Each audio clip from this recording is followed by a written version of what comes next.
क्या क्या पढ़ लिया, क्या क्या दिक्कत आई थी, क्या बता रहे थे आप? पीडीएफ बना रहे थे? RDBMS के वो कर रहे थे, बुक में से जो MCQ है, हाँ हाँ हाँ। तो उसमें क्वेश्चन थे जो मेरे से नहीं बने। अच्छा, कौन कौन से, किस लेवल का क्वेश्चन था? क्या मतलब डायरेक्ट क्वेश्चन थे या वैसे थे? सर वो 3 टॉपिक्स पर है मेन। पहला टॉपिक है नॉर्मलाइजेशन, F1 फर्स्ट NF ठीक ऐसे है। करके, और 2 नॉर्मलाइज अच्छा, नॉर्मलाइजेशन वाली वीडियो देखी थी या नहीं देखी थी? नहीं। अच्छा, तभी। उसमें उसमें तो थी ही नहीं नॉर्मलाइजेशन। ना, मैंने लिखवाई थी उस दिन, कह नहीं रहे थे ये वाली वीडियो देखनी है, ये वाली वीडियो देखनी है? सर वहां से तो हमने RDBMS पूरा किया था, उसमें तो थी उसमें नहीं। नहीं, उसके अलावा अलग से नहीं बताई थी नेट कंप्यूटर साइंस में? First N F, second N F, third N F, ये वाली नॉर्मलाइजेशन वाली वीडियो देखनी है। अच्छा, हाँ जी। हाँ, बोला, बता था ना। हाँ, और जॉइन वाले थे सर। हाँ, ज्वाइन वाले थे, चलो ठीक है, कोई बात नहीं। मैंने PDF भेज रखी सर, एक बार वहां से देख लो। अच्छा, पीडीएफ अभी भेजी आपने? हाँ जी, और बाकी जो आपने टॉप 600 क्वेश्चंस नहीं दिए थे, हाँ हाँ हाँ। उसके कल 350 क्वेश्चन किए थे। अच्छा, उसमें से कितने बने? उसमें से शायद 350 में से 70-80 नहीं बने थे, बाकी तो सारे ठीक थे। अच्छा, बाकी सारे ठीक हो रहे थे? हाँ जी। चलो ठीक है, कोई नहीं, सारे ठीक करते हैं हम। अच्छा, first N F was defined to disallow, चलो ठीक है। कंपोजिट एट्रीब्यूट, ठीक है। Which of the following is considered adequate relation, third N F, ठीक है। नॉर्मलाइजेशन वाले ही हैं मेन, मेन तो। सर इसको हम यहाँ क्यूरी से यहाँ तक लैंग्वेज कहेंगे ना? Message request as referred as data manipulation language है वो, डीएमएल ना। हाँ, ये है ठीक है, क्वेरी लैंग्वेज हो जाएगी ये। पर query language, the language used in application of to request sir data इसका फ्रॉम डीबीएमएस। इन्होंने पूरा DML दे हाँ, रखा है, क्वेरी और लैंग्वेज नेट हो पर सकता देखा है। ना तो वहां पर भी DML है। ये क्वेश्चन इन्होंने 2 बार रिपीट कर रखा है, एक जगह पर आंसर DML दे रखा है, एक जगह पर Curie language. But net DML। Query language, ये देखो यहाँ पे जो है ना, इसमें मैनिपुलेशन का मतलब होता है उसमें चीज़ें चेंज करना, रिक्वेस्ट करना, ठीक है, दोनों आ जाती हैं उसमें। जो हाँ सर, डीएमएल होती लेकिन है वो रिक्वेस्ट का जनरली डेटा मतलब मैनिपुलेशन लैंग्वेज, मैनिपुलेशन जैसे थोड़ी होता सेलेक्ट है। कमांड होगी, सेलेक्ट कमांड डीएमएल में आती है, ठीक है ना? ठीक है ठीक है ठीक है, डीएमएल आएगा, क्योंकि ट्रांजैक्शन क्वेरी वो हो कंट्रोल। जाती है TCL, DDL, DML, DCL, DCL भी तो थी।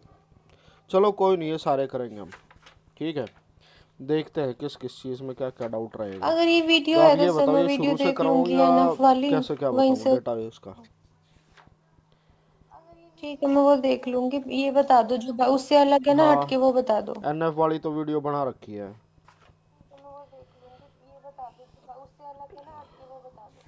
उससे अलग हटके चलो फिर डीबीएमएस करवा ही देता हूँ मैं आपका, ठीक है, आज डीबीएमएस पे ही कर लेता है, ठीक है भाई। हाँ सर, सबसे बाकी तो पहले हो रखा है, डीबीएमएस, ये 2-3 ही टॉपिक डीबीएमएस बचते की हैं। एक फुल फॉर्म सर ये तो होगी कौन सा था, डेटाबेस मैनेजमेंट रो सिस्टम। फंक्शंस। हाँ सर, ये भी क्वेश्चन है एक रो हाँ, फंक्शंस वाला। रो फंक्शन। ROW था शायद। अच्छा, आर ए डब्ल्यू या R O W? Column group भी बोलते हैं। आर रो फंक्शंस होगा ना, वो करेंगे वो। हाँ हाँ हाँ, वो हाँ करेंगे, सर। कोई नहीं, वो तो आसान हो जाएगा, ठीक है। सबसे पहले डीबीएमएस, और डीबीएमएस पढ़ रखा है,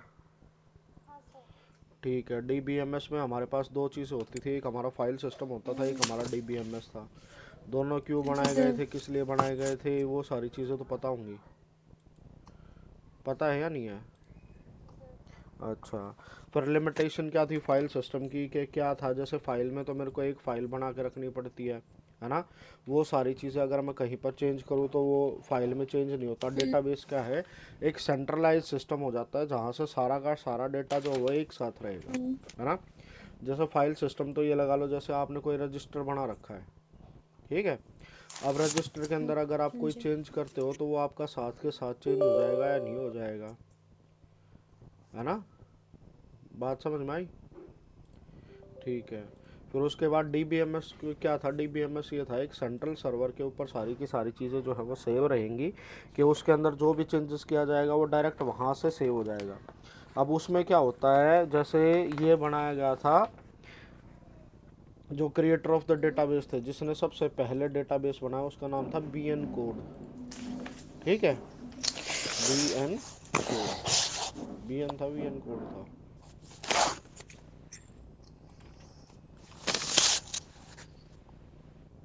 डेटाबेस, जैसे ये है ना कोड रूल, BN था या code database, Edgar F code, EF code था। ठीक है, कौन था सर? ये दिख रहा है ना, एडगार एफ कोड, इसका नाम भी याद रखना है। एडगार एफ कोड, इसने जो था सबसे पहले डेटाबेस का कंसेप्ट दिया था। ठीक है, कि आप ऐसे ऐसे कोई भी चीज़ करके बनाओगे तो इससे आपकी जो भी वैल्यू है वो स्टोर हो जाएगी। और जो इसने चीज़ बनाई बताई थी ना, कि सारा का सारा जो है वो हमें टेबल की फॉर्म में सेव करना है। ठीक है, वो आज तक यूं का यूं चलता रहा है, उसके कंसेप्ट में आज तक कोई चेंज नहीं हुआ डेटाबेस में। ठीक है, इसने शुरू में यही बताया था कि डेटाबेस जो होगा वो आपके टेबल्स की फॉर्म में चलेगा, और आपने वही करना है। वो आज तक जो भी था वो सारा, कोई भी उसके अंदर कोई भी चेंज नहीं हुआ है। ठीक है, तो इसके अंदर जो नाम याद रखना है वो ये कि याद रखना है EF कोड वाला। ठीक है, क्लियर है? इसमें क्या होगा आपका EF कोड। इसने क्या बताया था, जो भी डेटा हो जाएगा वो सारा किसकी फॉर्म में रहेगा, वो सारा टेबल्स की फॉर्म में रहेगा। ठीक है, और जो टेबल क्या करेंगे, आपस में एक दूसरे से रिलेट करेंगे। ठीक है, अब इसमें जो डेटाबेस एक में है ये साथ हमें कनकरेंसी कंट्रोल बताता है। कनकरेंसी का मतलब बताया था ना, कनकरेंट होना, कनकरंट बताया था। और इसमें डेटाबेस में क्या होता है, कनकरेंसी कंट्रोल होता है। कनकरेंसी कंट्रोल का मतलब क्या है, कि multiple access allowed on the same time. ठीक है, multiple access allowed on the same time. ठीक है, ये वाली चीज़ हो जाती है इसमें। क्लियर है? फिर इसके अंदर जो भी डेटा वो हम प्रेजेंट करते हैं, वो क्या होता है, एब्स्ट्रैक्शंस की भी होती है। इसमें इनकंसिस्टेंसी नहीं रहती डेटाबेस की, ये वाली तो चीज़ पता होगी ना। हाँ जी इनकंसिस्टेंसी का मतलब क्या है, या तो चीज़ें डेटाबेस में अपडेट होंगी या नहीं होंगी, है ना, है ना। फिर ये क्या करता है, जो DBMS है वो हाँ जी एब्स्ट्रैक्शन सर। को सपोर्ट करता है। एब्स्ट्रैक्शन का मतलब बताया था, क्या बताया था? ध्यान में आ रहा है।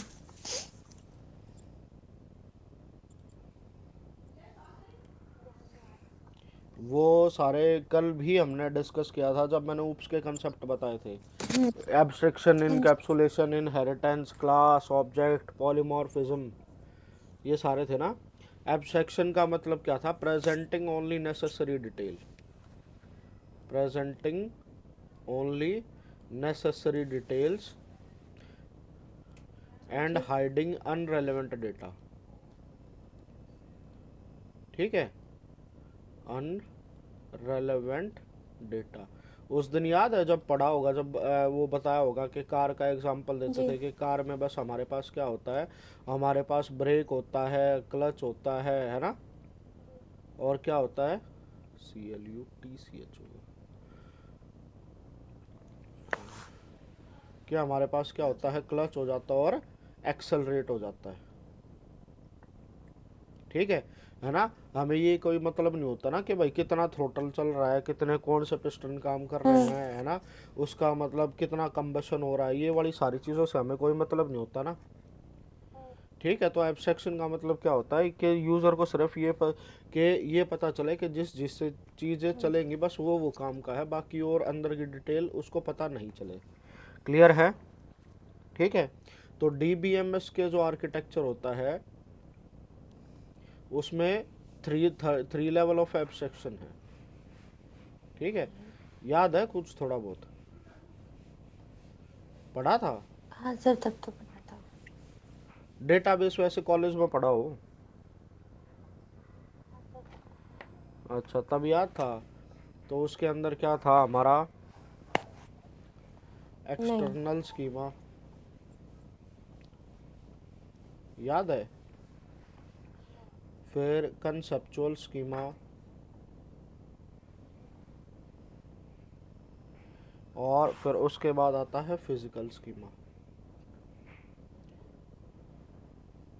ठीक है, क्लियर है? ये क्या होते हैं? 3 लेवल ऑफ एब्स्ट्रैक्शंस हाँ, तो होते हैं स्ट्रक्चर होता है ना वो। डेटाबेस के लिए। जैसे। स्कीमा का मतलब याद है? हाँ जी। बताया हो? हाँ, स्कीमा का मतलब आर्किटेक्चर। ठीक है, स्कीमा कह दो, स्ट्रक्चर कह दो, या आर्किटेक्चर कह दो, है ना? ये सारे क्या होते हैं? स्कीमा होते हैं। तो जो भी डेटाबेस होता है वो मेरे जो उसमें क्या होता है, थर्ड लेवल ऑफ, इसमें होता है 3 लेवल ऑफ एब्स्ट्रक्शन। ठीक है ना? इस इसको वाले क्या को। बोलते हैं? इसको बोलते हैं यूजर व्यू। हम्म। याद है? हाँ, ये होता है लॉजिकल लेवल।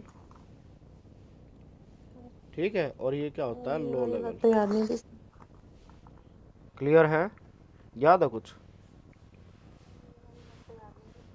अरे ये वाला तो बहुत इंपॉर्टेंट था।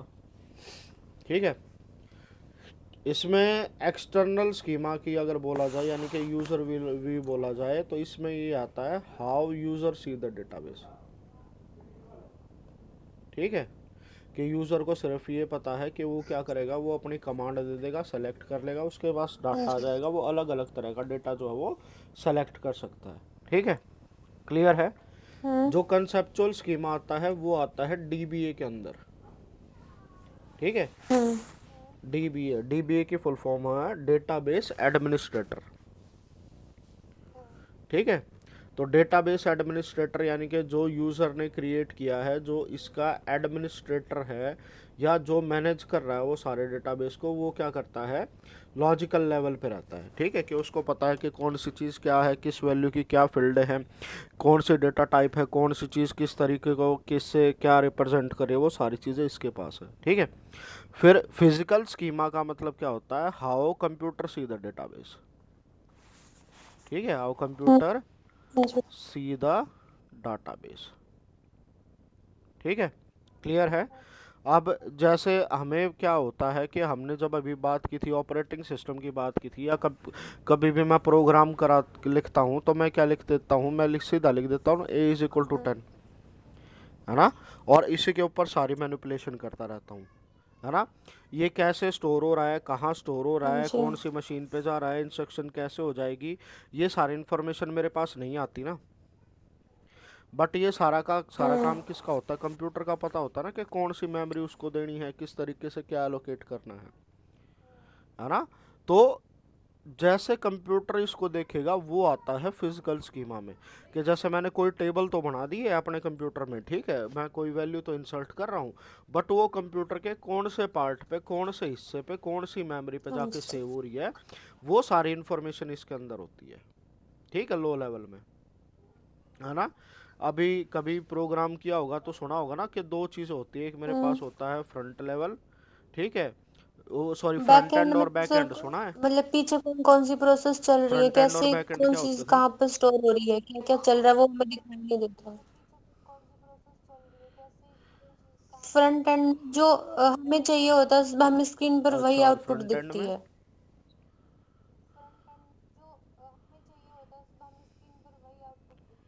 ये होता है यूज़र व्यू, और ये क्या होता है? प्रोग्राम या कंप्यूटर व्यू। ठीक है, how computer see the things that are going on our system and how user see that are going on our system. जैसे हम कोई भी प्रोजेक्ट बना देते थे, ठीक है, जैसे हम्म। एयरवेज टिकट रिजर्वेशन का या कुछ के अंदर का जो सारी चीज़ें बता बनाई थी ना कभी, है ना? तो जैसे सपोज करो अगर मैंने जावा में वो प्रोग्राम बना दिया, तो फ्रंट एंड क्या हो जाएगा मेरा? जावा। और बैक एंड में क्या हो जाएगा? अगर मैं एसक्यूएल की कमेंट वो यूज़ कर रहा हूँ फंक्शनैलिटी, तो एसक्यूएल क्या होगी मेरी? बैक एंड में आ गई। हाँ क्लियर जी। है? ठीक है, तो ये होते हैं स्कीमा। इतनी चीज़ क्लियर हुई? इसके ऊपर भी जो है क्वेश्चन आ सकता है कि 3 लेवल एक्सटर्नल लेवल में क्या होता है, जी सर। कंसेप्चुअल लेवल में क्या होता है और फिजिकल लेवल में क्या होता है। क्लियर है? ठीक है। और कंसेप्चुअल लेवल में भी क्या हो जाएगा, कंसेप्चुअल लेवल में यूज़र को ये तो पता है क्या क्या स्टोर है, बट उसको ये नहीं पता है कि कौन सी चीज़ कहाँ पर स्टोर है। ठीक है, क्लियर है? तो जैसे मैंने a इज इक्वल टू 10 लिखा था ना, तो हाँ ये जी। क्या है, ये कंसेप्चुअल व्यू है। समझ आई बात? हम्म। चलो ठीक है। फिर उसके बाद एक्सटर्नल स्कीमा हो गया। क्या सर? एक्सटर्नल स्कीमा क्या हो जाएगा, सबसेट ऑफ कंसेप्चुअल स्कीमा, इसको लिखो। External schema is a subset of conceptual schema. Concept of चलो लिख लिया? ठीक है सर।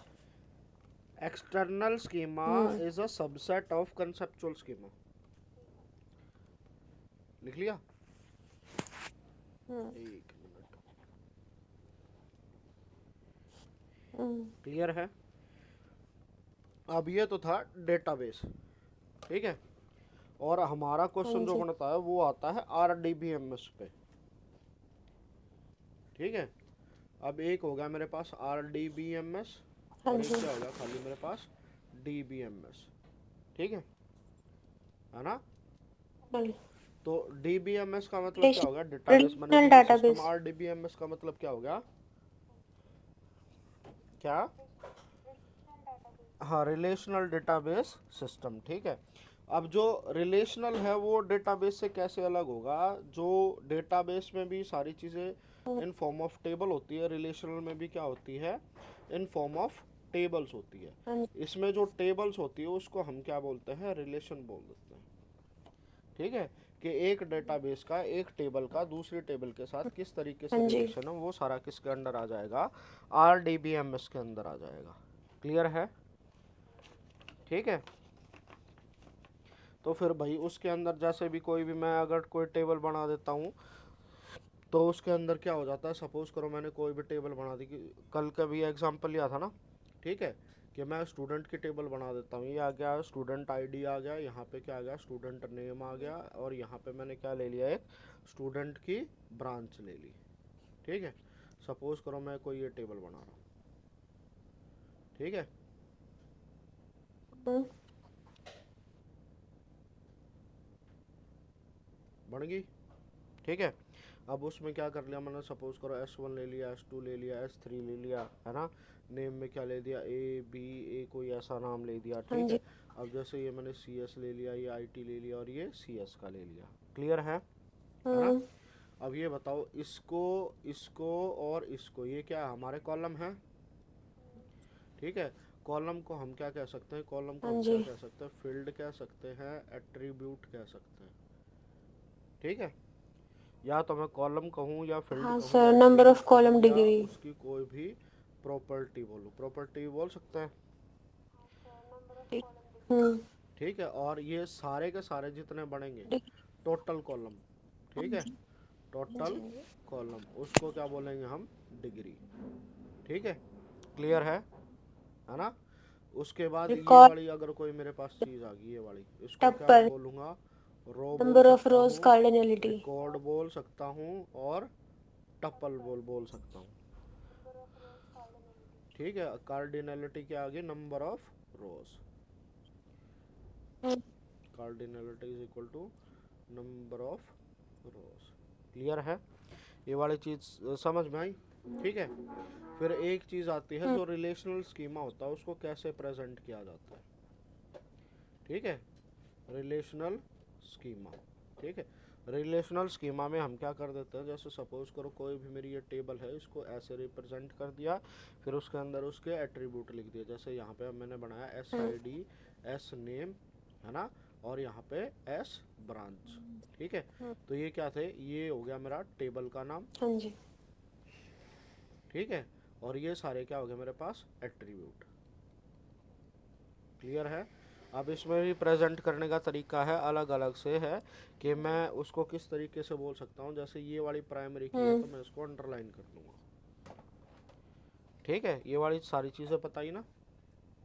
ठीक है, फिर उसके बाद एक वर्ड और आता है जिसको हम क्या बोल देते हैं, इंस्टांस। इंग्लिश में ठीक सुना है, सर। क्लियर है, सुना है कभी वर्ड? इंस्टांस एकदम से किसी चीज का होना। इंग्लिश में क्या होता है? इंस्टांस किसी टाइम पर।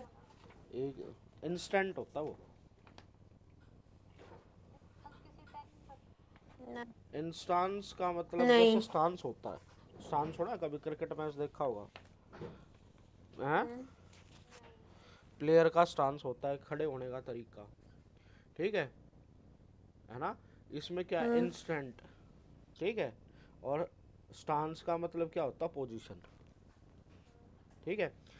इंस्टांस का मतलब होता है पोजीशन एट अ टाइम, हाँ जी। Position at a time, clear है ना? अब इसका डेटाबेस से क्या रिलेशन है, डेटाबेस से में क्या हो जाएगा, डेटाबेस में हमारी तो सारी एंट्री होती है ना, कि एक टाइम पे मेरी क्या एंट्री थी, एक टाइम पे मेरी क्या एंट्री थी। जैसे हमने टाइम स्टैम्प वाली जब बात की थी, और हम्म। मैं आपको पासबुक का एग्जांपल दे रहा था, है ना, कि हाँ जी पासबुक सर। में क्या था कि भाई एक इस टाइम पे मेरे पास क्या थे, इतने सारे रुपए थे, है ना?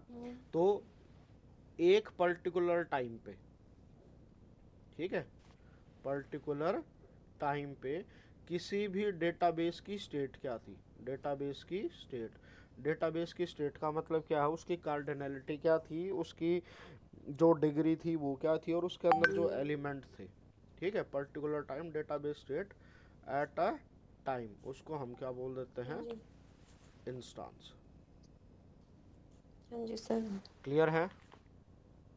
ठीक है, ये वाली बात समझ में आई? चलो भाई ठीक है, फिर हाँ उसके बाद सर। जो आती है इसमें कई वाली वो आ जाती है, कीज की वैल्यू आ जाती है, तो ठीक हम्म। है ना? फिर हमारे पास क्या होते हैं, कोड ने कुछ रूल बनाए थे, ठीक है। हम जो भी बात करेंगे, डेटाबेस हम्म। का फादर ही है, और उसने जो रूल बनाए थे आज तक वही चल रहे हैं, मुश्किल से कोई चेंज हुआ है, ठीक है। जी। तो इसका जो सबसे पहला वाला वो था, है ना, है ना, ठीक है, उसने सबसे पहले एक चीज बनाई थी, no two records, no two records table.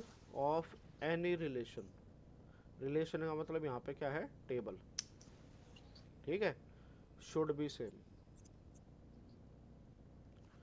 ठीक है। ये क्या कहता था, अगर कोई भी चीज़ एक एंट्री है तो वो एक एंट्री की, एक हम्म। चीज़ की एक ही एंट्री होनी चाहिए, मल्टीपल एंट्री नहीं होनी चाहिए, ठीक है ना? And hmm. ऑल रिकॉर्ड, है ना, शुड बी डिफरेंशिएटेड इजीली, ठीक है, डिफरेंशिएटेड होना चाहिए, ठीक है। कोई भी दो एंट्री होंगी वो सेम नहीं हो सकती, और जो भी एट्रीब्यूट है वो हमेशा क्या होना चाहिए, एक जी। दूसरे से डिफरेंट होना चाहिए। बात समझ में आई? ठीक है, क्लियर है? तो ये क्या था, ये उसका एक रूल था जो उसने बनाया था, क्लियर है? अब उसके अंदर उसने ये कहा कि all record should be differentiated, वो डिफरेंशिएटेड किस हिसाब के, किस बेस पे करेंगे, वो करेंगे हम किसी की के भी हाफ पे, ठीक है। जो की को हम डिफरेंशिएट करने के लिए रखेंगे उसको हम क्या बोल देते हैं, प्राइमरी की, ठीक है। खाली इसकी वजह से मैं क्या करूँगा, सारी चीज़ों को क्या करूँगा, डिफरेंशिएट कर लूँगा, ठीक है, क्लियर है? तो हमारे जितने भी एट्रीब्यूट हो जाएंगे, ठीक है ना, वो दो पार्ट में डिवाइड हो जाएंगे, ठीक है। एक हो जाता है की एट्रीब्यूट, ठीक है, और एक क्या हो जाएगा, नॉन की एट्रीब्यूट, हाँ जी। ठीक है, की एट्रीब्यूट और नॉन की एट्रीब्यूट। इसमें कोई भी की एट्रीब्यूट का मतलब क्या है कि ऑल वैल्यूज, है ना, फॉर ऑल द रिकॉर्ड्स, एक मिनट, इसमें इतना लंबा लिखने की जरूरत नहीं है, ठीक है। ये क्या कहता है, value is different for each record, value is different for each record. ठीक है, क्लियर है। नॉन की एट्रीब्यूट है ना, attribute that are not key attribute, attributes that are not key attribute. ठीक है, उसको हम क्या बोलेंगे, नॉन की एट्रीब्यूट बोल देंगे। क्लियर है। ठीक है, फिर उसके बाद क्या होता है, हाँ जी जो सर। अगली चीज आती है वो क्या होती है, वो आती है बहुत सारी कैंडिडेट की की, होती है सर, जिसमें से प्राइमरी की को चूज कैंडिडेट किया जाता है। की। ठीक है, आ, हाँ हाँ हाँ जी। हाँ हाँ। ठीक है, कैंडिडेट का मतलब है जो की एट्रीब्यूट बनने की क्वालिटीज रखता हो। ठीक है ना। हाँ जी सर। वो क्या है, पॉसिबली कैन बी अ की एट्रीब्यूट। ठीक है ना। इसमें क्या होता है, कैन बी अ की एट्रीब्यूट। ठीक है, ये सारे वो जितने भी कैंडिडेट आ जाएंगे, ठीक है, वो सारे क्या आ जाएंगे, की एट्रीब्यूट जिसके भी आ, तो हाँ मैं जी क्या कर सर। सकता हूँ, किसी को डिफरेंशिएट कर सकता हूँ। क्लियर है ना। ये क्या हो सकता है, minimum one. Hmm. Can be single, है ना, और combination of different attribute, combination of different attribute. Hmm. Clear है, ये क्या होगी मेरी हाँ जी सर, ये कैंडिडेट तो आपने की करवा होगी। रखे हैं। क्लियर है, ठीक है, समझ में आया। जी सर, जो यूनिकली आइडेंटिफाई अच्छा करती ठीक है। है, फिर प्राइमरी की का तो पता है ना, जो यूनिकली आइडेंटिफाई करेगी। क्लियर है ना, जिसको मैंने चूज कर लिया है। ठीक है, फिर इसके साथ साथ एक चीज और आ जाती है जिसको मैं क्या बोल जी देता हूँ, सर। अल्टरनेट की, है ना। अल्टरनेट की में क्या आ प्राइमरी जाएगा, की छोड़कर ऑल सारे। कीज, है ना, keys, all keys except, except primary key. All candidate key बोलो, ऑल कैंडिडेट कीज एक्सेप्ट हाँ जी, प्राइमरी की। प्राइमरी की मतलब का वो क्या कर दिया भी मैंने, थी लेकिन उनका नंबर सिलेक्शन नहीं कर दिया, आया। और वो सारी चीज़ें किस में आ जाएंगी, इसमें आ जाएंगी। हाँ क्लियर है, सर। हाँ उनका नंबर नहीं आया। ठीक है, बात समझ में आई। इसके साथ साथ एक जो वैल्यू आती है वो आती है अननोन नल होता की। है, अननोन वैल्यू ठीक है, होती है लेकिन नल क्या होती है, जीरो नहीं होती। ठीक है, हाँ जी। अननोन वैल्यू नहीं, हम्म। अनय खाली, जैसे ये होता है ना, अनय खाली, हम्म। जो खाली वैल्यू है। ठीक है, जहाँ पे कोई भी कुछ भी स्टोर जिस नहीं है। ठीक है, उन हाँ सबको सर, हम क्या जिसकी नल बोलेंगे, से नल मल्टीप्लाई करेंगे वैल्यूज। तो ठीक नल है, ही ये क्या आंसर होती है, आएगा। नॉन जीरो होती हैं।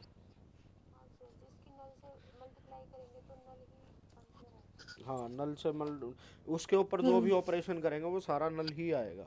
ठीक है, जीरो नहीं होगा बट नल होगा। ठीक है, हाँ सर। फिर वो चीज़ आ गई है, कोई भी अगर मेरे को टेबल हाँ क्रिएट जी करनी होती है तो किस तरीके से की जाती है, आती है ना वो वाली कमांड। सर। उसके अंदर जैसे पहले कॉलम का हाँ जी। नाम आ जाएगा, फिर डेटा टाइप, फिर साइड। उसके बाद उसका हाँ क्या आ जी सर। जाएगा, कि पांच होते कंस्ट्रेंट आ जाएंगे। 5 होते हैं, यूनिक होता है। कंस्ट्रेंट याद है, यूनिक कंस्ट्रेंट नहीं किस पता। होते हैं, यूनिक था। फॉरेन कंस्ट्रेंट, यूनिक, की नहीं थी हाँ, सर। प्राइमरी यूनिक था, फॉरेन की, डिफॉल्ट था। चेक। की तो नहीं होगी, कंस्ट्रेंट की बात हो रही है हमें। फॉरेन की। एक यूनिक, चेक, डिफॉल्ट, अच्छी बताई थी सर नॉट आपने। नल, एक यूनिक, दूसरा ये था प्राइमरी, ना। तीसरा डिफॉल्ट, चौथा क्या क्या चेक बताया था, और पांचवा फॉरेन की।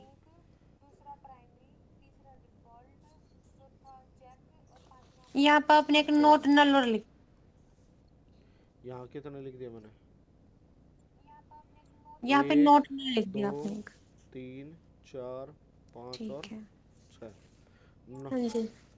नॉट नल ये हम्म। भी होगा। ठीक है ना, बात समझ में आई। हम्म। और यहाँ पे क्या हाँ हो जी। सकता है, ये अलग अलग चीज़ों का क्या हो सकता है, कॉम्बिनेशन लिख सकता है। ठीक है।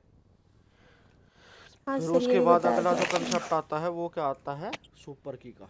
जिसमें एक क्या होता है यार, सुपर, जिसमें बहुत सारी अच्छा, कीज क्या होती बताया हैं। था। हाँ सर। हम्म। है ना, सेट ऑफ एट्रीब्यूट्स। सिंगल का ठीक भी है, ग्रुप हो सकता है, सेट मल्टीपल ऑफ ग्रुप्स भी हो सकते हैं। एट्रीब्यूट्स, है ना। हाँ हाँ हाँ सर। हाँ हाँ, ये क्या होगा, set of attributes to differentiate, है ना, टू हाँ जी। Differentiate records. ठीक है, हाँ सर, क्लियर कैंडिडेट है जिसके अंदर दो, है ना। फिर उसके बाद मतलब एक सुपर कैंडिडेट की की आ होती है जाता है। जिसमें रिपीटेड नहीं होते एट्रीब्यूट।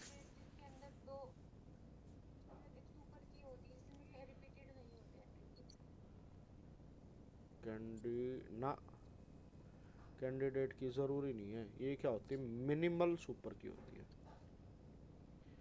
मिनिमल सुपर की।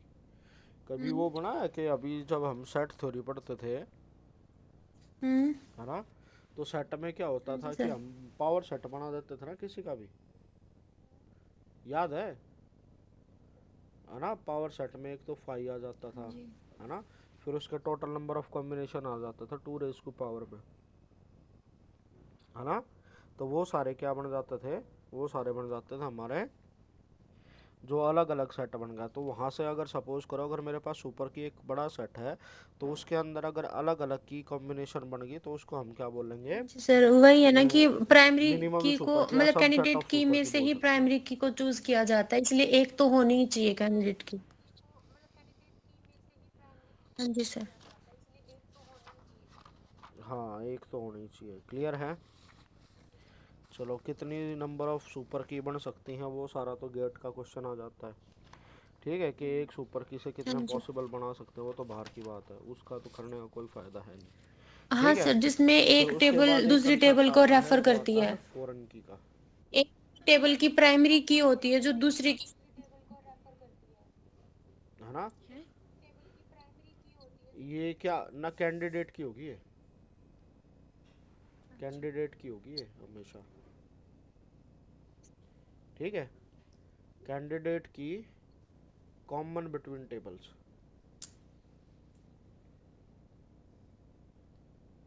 सर आपने तो यही बताया था ना, ऐसे मान लो याद एक रखना आसान है, आप क्या स्टूडेंट कह रहे थे, आप वो है, अपने वाली क्लास है, डेफिनेशन बताओ। उसकी स्टूडेंट आईडी प्राइमरी की है। और दूसरी क्लास ले ली हमने कोर्स वाली की प्राइमरी है कोर्स आईडी। ठीक है। तो फिर इन दोनों से हमने एक तीसरी टेबल बनाई है जो उन दोनों के बीच रिलेशन को ठीक दिखाती है। है। और उसमें हमने दो लिए हैं, एक तो स्टूडेंट आईडी हो गई और दूसरा एट्रीब्यूट है ठीक कोर्स है। आईडी। उस टेबल में जो स्टूडेंट आईडी है ना, वो फॉरेन की हो ठीक है। जाएगी स्टूडेंट वाले की, जो पहले वाली थी उसकी। हाँ। तो वही है ना सर, जो मतलब एक में फॉरेन की होती है वो ठीक दूसरी है। किसी और टेबल की वो प्राइमरी की ही होती है।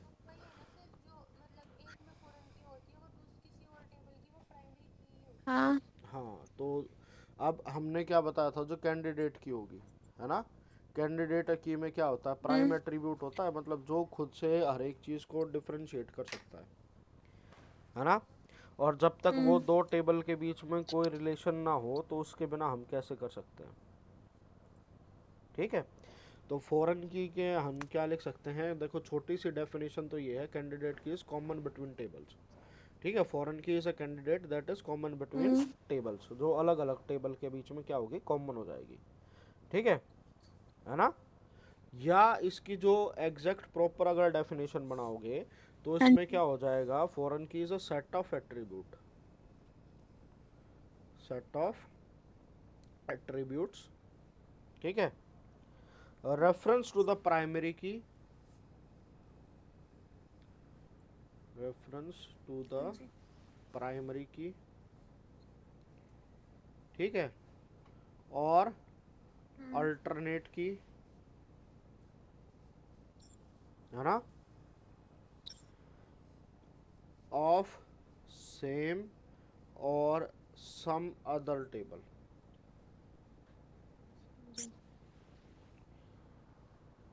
ठीक है, क्लियर है? सेम में भी हो सकती है और अलग में भी हो सकती है। क्लियर है? आपने ऑल्टरनेट की क्यों है ना? लिखा सर? कई बार हम क्या बना लेते हैं, व्यू बना लेते हैं ना किसी टेबल का। जरूरी नहीं है कि जो मैं फॉरेन की यूज कर रहा हूँ वो दूसरे की प्राइमरी की आपने तो ही हो, यही बताया था जब तो। है ना?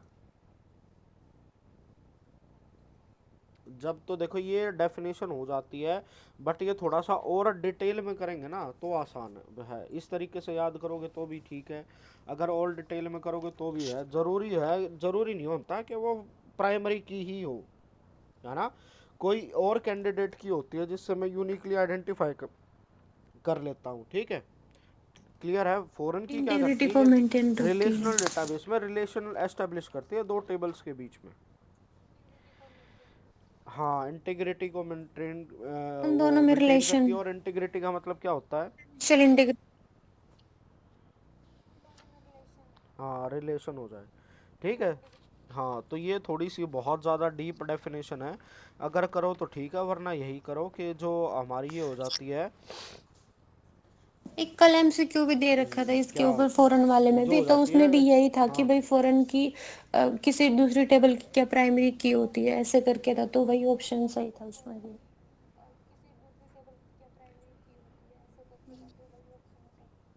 अब देखो इसमें ये वाली जो चीज़ है मैं बता रहा हूँ ना, क्वेश्चन सेट करने वाला ज़रूरी नहीं है। वहाँ पे जो क्वेश्चन सेट करने बैठा हो, कोई किसी कॉलेज का प्रोफेसर हो, कोई पीएचडी होल्डर हो, है ना? अब किसी ने कोई भी एमसीक्यू बनाना है, अब जैसे मैंने इतना ही कर रखा, सपोज करो मैं बीटेक का लेवल का ही मैंने पढ़ रखा है, ठीक है, या 12th लेवल का ही मैंने पढ़ रखा है ना? और उसी के भी हाफ में मैं क्या कर देता हूँ, कुछ एक क्वेश्चन बना देता हूँ और वो इंटरनेट के ऊपर डाल देता हूँ, है ना? बात समझ में आ रही है? जी सर। अब उसके हिसाब से वो तो सही गलत वही करेगा ना जितना नॉलेज बेस उसका होगा, है ना? और हम क्या करेंगे, हम जी अपने सर। हिसाब से आंसर करेंगे। कि ये होता है ना, एक पर्सपेक्टिव देखा जाता है बस, है ना? हम जितनी ज़्यादा डीप में स्टडी करेंगे, अब जैसे इंटरनेट है, इंटरनेट के ऊपर दुनिया भर की इन्फॉर्मेशन है, और कोई ये थोड़ी ना कह देगा, किसी ने चेक थोड़ी ना करी है कि वो सारी इन्फॉर्मेशन ठीक है या गलत है। समझ में आ गया? अब जैसे मैं कहता हूँ कि पढ़ाने वाले भी बहुत है, बट कंप्यूटर वाले और बच्चे भी पढ़ते हैं, तो मैं बता देता हूँ ना कौन सही पढ़ा रहा है, कौन गलत पढ़ा रहा है, किसका नॉलेज बेस कितना है ना? तो ये वाली चीज़ें हैं, ये वाली जो हो जाती है वो पूरी पीएचडी लेवल की है, ठीक है? और ये वाली क्या हो जाएगी, इसको कॉलेज के लेवल की बोल दोगे, अगर वो कर दोगे तो वो 12th लेवल की हो जाएगी, है ना? किसी ने उसको डीप में स्टडी नहीं करा, है ना? हो सकती है हमारा काम क्या होता है, रिलेशनल डेटाबेस में एक टेबल का दूसरी टेबल से रिलेशन ही बनाना होता है। ज़रूरी नहीं है कि वो प्राइमरी की से ही हो, क्योंकि हमारे पास कैंडिडेट की भी तो होती है ना, जो सब्सटीट्यूट होती है प्राइमरी की का मतलब यूनिकली आइडेंटिफाई करना है हमें। बात समझ में आई? है ना? और उसके हिसाब से जो है हम रेफरेंशियल इंटीग्रिटी को मेंटेन करके रखते हैं। अब रेफरेंशियल इंटीग्रिटी का रिलेशन मतलब क्या बना हो लेते हैं। जाएगा?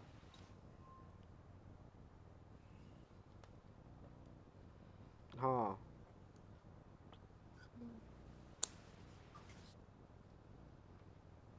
ठीक है ना? अब अगर रिलेशनल इंटीग्रिटी अगर हमें मेंटेन करनी है तो उसमें क्या होना चाहिए, अगर कोई भी चीज़ मैं ऐड करता हूँ, कहीं पर भी इंसर्ट करता हूँ, सपोज करो अगर मैं दो टेबल रेफरेंस कर रहा हूँ ना, मैं किसी से भी, तो उसमें या इंसर्ट करूँ या डिलीट करूँ, तो उससे ये नहीं होना चाहिए कि मल्टीपल लेवल से डेटा जो है वो यानी तो समझ आ गई यहाँ तक तो अब ये। कैसे क्या बताऊँ मैं आपको? हाँ, सुना है सर। कास्केड डिलीटिंग का वर्ड सुना है कभी? बस सुना हैं? सुना है। अच्छा, क्या होता है, क्या मतलब है? अच्छा, हाँ कास्केडिंग जी। का मतलब वो क्या होता है, जैसे ताश के पत्ते नहीं खेलते हम, ताश के पत्तों का वो बनाते हैं ना, घर सा बनाते हैं, एक के ऊपर एक के ऊपर एक पत्ता गिरा हाँ देते हैं, जी सर। है ना? और उसमें से कहीं से भी एक चीज़ हटा दो तो वो सबको गिराता चल जाता है। ये क्या होता है, कास्केडिंग इफेक्ट होता है ना? जो मतलब एक का इफेक्ट दूसरे पे, दूसरे का तीसरे पे, तीसरे का चौथे पे, उसको हम क्या कहेंगे, कास्केडिंग कहेंगे, ठीक है? अगर मैं कोई भी ऐसे टेबल के अंदर अगर मैंने कोई भी रिलेशन बना रखी है जहाँ पे एक टेबल का दूसरी टेबल से रिलेशन है, तो कास्केडिंग डिलीट नहीं होना चाहिए। और ऐसा नहीं होना चाहिए कि कहीं से मैंने अगर एक एलिमेंट डिलीट कर दिया तो उसका पूरा एग्जिस्टेंस ही डिलीट हो गया, है ना। जैसे कई बार देखा हो कि हम क्या बना देते थे शुरू में, अगर डेटाबेस पढ़ा हो, थोड़ा बहुत याद हो, कि हम टेबल बना देते थे एक, है ना। यहाँ पे हमने स्टूडेंट की टेबल बना दी, है ना। यहाँ पे मैंने क्या कर दी, डिपार्टमेंट की टेबल बना दी, है ना। अब डिपार्टमेंट सपोज करो मेरे पास 3 ही थे, ठीक है। एक मेरे पास आईटी था, एक मेरे पास सीएस था, और मेरे पास ईसीई था, है ना। अब यहाँ पे बच्चों ने अलग अलग डिपार्टमेंट ले रखा था। अब मैं यहाँ से अगर मान लो कोई भी एक वैल्यू डिलीट कर देता हूँ, ठीक है, कि सपोज करो मेरे पास ईसी का एक ही स्टूडेंट था, है ना, और मैंने ये वाली वैल्यू डिलीट करी, तो उसका काउंटर इफेक्ट क्या हुआ कि ईसीई वाला जो है वो डिपार्टमेंट लिस्ट से ही डिलीट हो गया। याद आया कुछ, टीचर ने बताओ किसी तरीके से, हैं? सर याद तो कुछ हाँ नहीं हाँ आ भर रहा। रहे हो या वैसे याद आ रहा है? सर वैसे समझ आ रहा है, याद यूद कुछ नहीं आ रहा पीछे का। कहीं पे घंटी नहीं बज रही, मतलब ऐसा कॉलेज का टाइम कोई याद ही नहीं आ रहा पढ़ाने का, कोई टीचर पढ़ाता था क्लास में, क्या पढ़ाता था, बस ना उस सर। टीचर ने ऐसे ही कनेक्ट करा था, कभी घंटियां नहीं बजती। अरे चलो फिर तो बहुत ही गंदे टीचर मिले आपको तो, ठीक है ना। मेरे को तो सर सब्जी का इतनी भी टेस्ट याददाश्त याद मेरी आ तो जाता, है बोले नहीं। सेम टेस्ट मेरे को तो करो ये नहीं कंफ्यूज याद ना हो, रहता बोले मैंने बचपन परसों में क्या एक दिन खाया खाई था। थी। कल का नहीं ध्यान, कल क्या खाया था।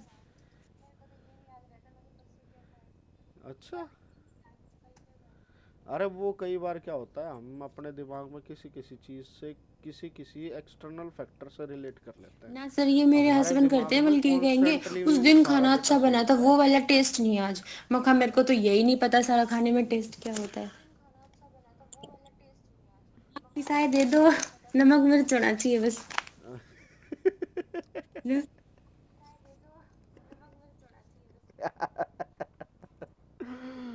ना सर इतना नहीं है, बस मेरे चलो हस्बैंड मेरी ठीक है, सारी फिर कमी पूरी बढ़िया कर है, रहे आप हैं। खाने के शौकीन नहीं लगते। सर चलो तो बढ़िया है। आपने करवा रखा है की वाले, वो जो 2-3 अच्छा टॉपिक है ना, ठीक है, हाँ, नॉर्मलाइजेशन और जॉइंट वाले, वो करवा दो।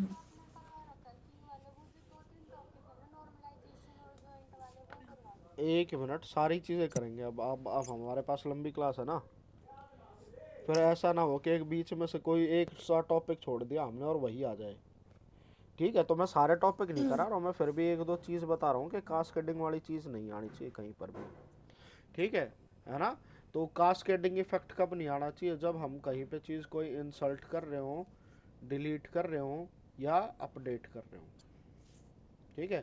तो कभी भी इसका कास्केडिंग इफेक्ट जनरेट नहीं होना चाहिए, ठीक है ना। कि एक चीज़ पे इंफॉर्मेशन करी वो, सॉरी हाँ, अपडेट का तो कास्केडिंग इफेक्ट होना चाहिए कि ये ऑटोमेटिकली हर जगह पे अपडेट हो जाए, बट इंसल्ट का भी क्या कह रहा हूँ मैं, कि मतलब इंटीग्रेशन कंस्ट्रेंट जो है वो वायोलेट नहीं होने चाहिए, ठीक है। ये वाली कुछ एक प्रॉपर्टी होती है जो याद रखी जाती है, ठीक है, बट इसके ठीक। ऊपर क्वेश्चन बनेगा नहीं, ठीक है। हाँ सर, फिर कल उसके क्वेश्चन था बाद क्या इसका। होता है, एक हमारे पास इसमें पेरेंट और चाइल्ड रिलेशन भी आता है ना, पेरेंट और चाइल्ड रिलेशन भी, ठीक है।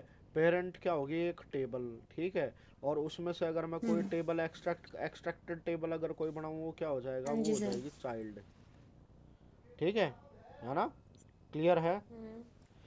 और ये क्या कहते हैं कि पेरेंट में अगर मॉडिफिकेशन होगा, ठीक है, तो वो चाइल्ड में रिफ्लेक्ट होना चाहिए, तो पेरेंट में नहीं ठीक होगा। है। बट ये क्या कहता है, अगर चाइल्ड में कोई चेंज हुआ, पेरेंट में वो रिफ्लेक्ट नहीं होना चाहिए, है ना। चाइल्ड चेंज हाँ जी। Don't reflect. हाँ सर, कुछ ऐसा ही था कि उसमें से क्लियर, कुछ ले ली। कौन सा यही था, वाला रुको क्वेश्चन था। बताती हूँ। A primary key, if combined with a foreign key, creates parent-child relationship between the tables that connect them. ये क्वेश्चन, ये इसका क्वेश्चन था जो बाद में बोला। अच्छा अच्छा ठीक, ठीक ठीक ठीक ठीक ठीक ठीक है। फिर उसके बाद जो इसके ऊपर जो अगला क्वेश्चन पूछा जाता है वो पूछा जाता है एंटिटी रिलेशनशिप डायग्राम का। ठीक है, एंटिटी रिलेशनशिप डायग्राम जहाँ से क्वेश्चन बनता है। ठीक है, अब ये बताओ मेरे को एंटिटी जिसके का मतलब क्या एट्रीब्यूट्स हो। होता है।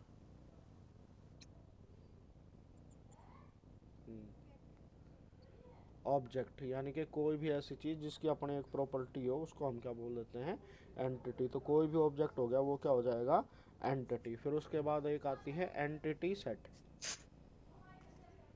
ठीक है, एंटिटी सेट। ठीक है, अब ये बताओ एंटिटी हो गया ऑब्जेक्ट और सेट का मतलब क्या होगा, कलेक्शन, है ना, कलेक्शन ऑफ एंटिटी।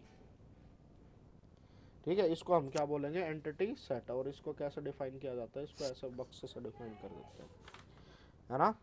ठीक है, फिर उसके बाद आ जाता है हमारे पास एट्रीब्यूट। ठीक है, एट्रीब्यूट क्या होता है, किसी की प्रॉपर्टी या फील्ड। ठीक है, प्रॉपर्टी होगी या फील्ड, उसको कैसे रिप्रेजेंट करेंगे, उसको रिप्रेजेंट करेंगे ऐसे, एलिप्स से। सर इसका तो आपने वो था ना, वो क्या गूगल से एक ठीक इमेज है, सी बताई थी, वहां से करने है। अच्छा। वो अलग है, वो प्रोग्रामिंग के, वो फ्लो चार्ट के हैं। यहाँ पे जो हम कर रहे हैं वो एंटिटी रिलेशनशिप डायग्राम कर रहे हैं। ठीक है, तो इसमें अलग अलग चीज़ें हो जाती हैं। ठीक है, कोई नहीं, अभी हम बताएंगे, करेंगे अभी। ठीक है, फिर उसके बाद अगला आ जाता है की एट्रीब्यूट। ठीक है, की एट्रीब्यूट को कैसे रिप्रेजेंट किया जाता है, एलिप्स, है ना। उसके अंदर यहाँ पे उसका की का नेम आ जाएगा और उसके नीचे क्या लिख देंगे, अंडरलाइन लगा देंगे। क्लियर है ना। तो उसको इस तरीके से रिप्रेजेंट करते हैं।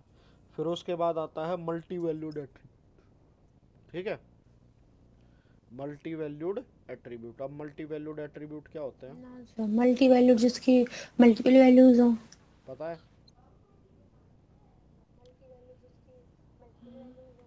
जैसे अभी हमने डिपार्टमेंट करा था। ठीक है, डिपार्टमेंट में मैं क्या लिख सकता हूँ, CSITEC ऐसे करके लिख सकता हूँ ना, है ना। अब अगर मैं कहूँ कि ये सारी चीज़ें एक ही आएंगी और एक को आप ऐसे करके लिख सकते हो। ठीक है, तो ये क्या है, ये है मल्टी वैल्यूड एट्रीब्यूट। ठीक है, और इसको कैसे डिफाइन किया जाता है, इसको डिफाइन किया जाता है डबल में। हम्म। ठीक है, क्लियर है ना। और जो मेरा फर्स्ट NF कहता है ना, वो यही कहता है कि कभी भी मल्टी वैल्यूड एट्रीब्यूट नहीं होना चाहिए। ठीक है ना।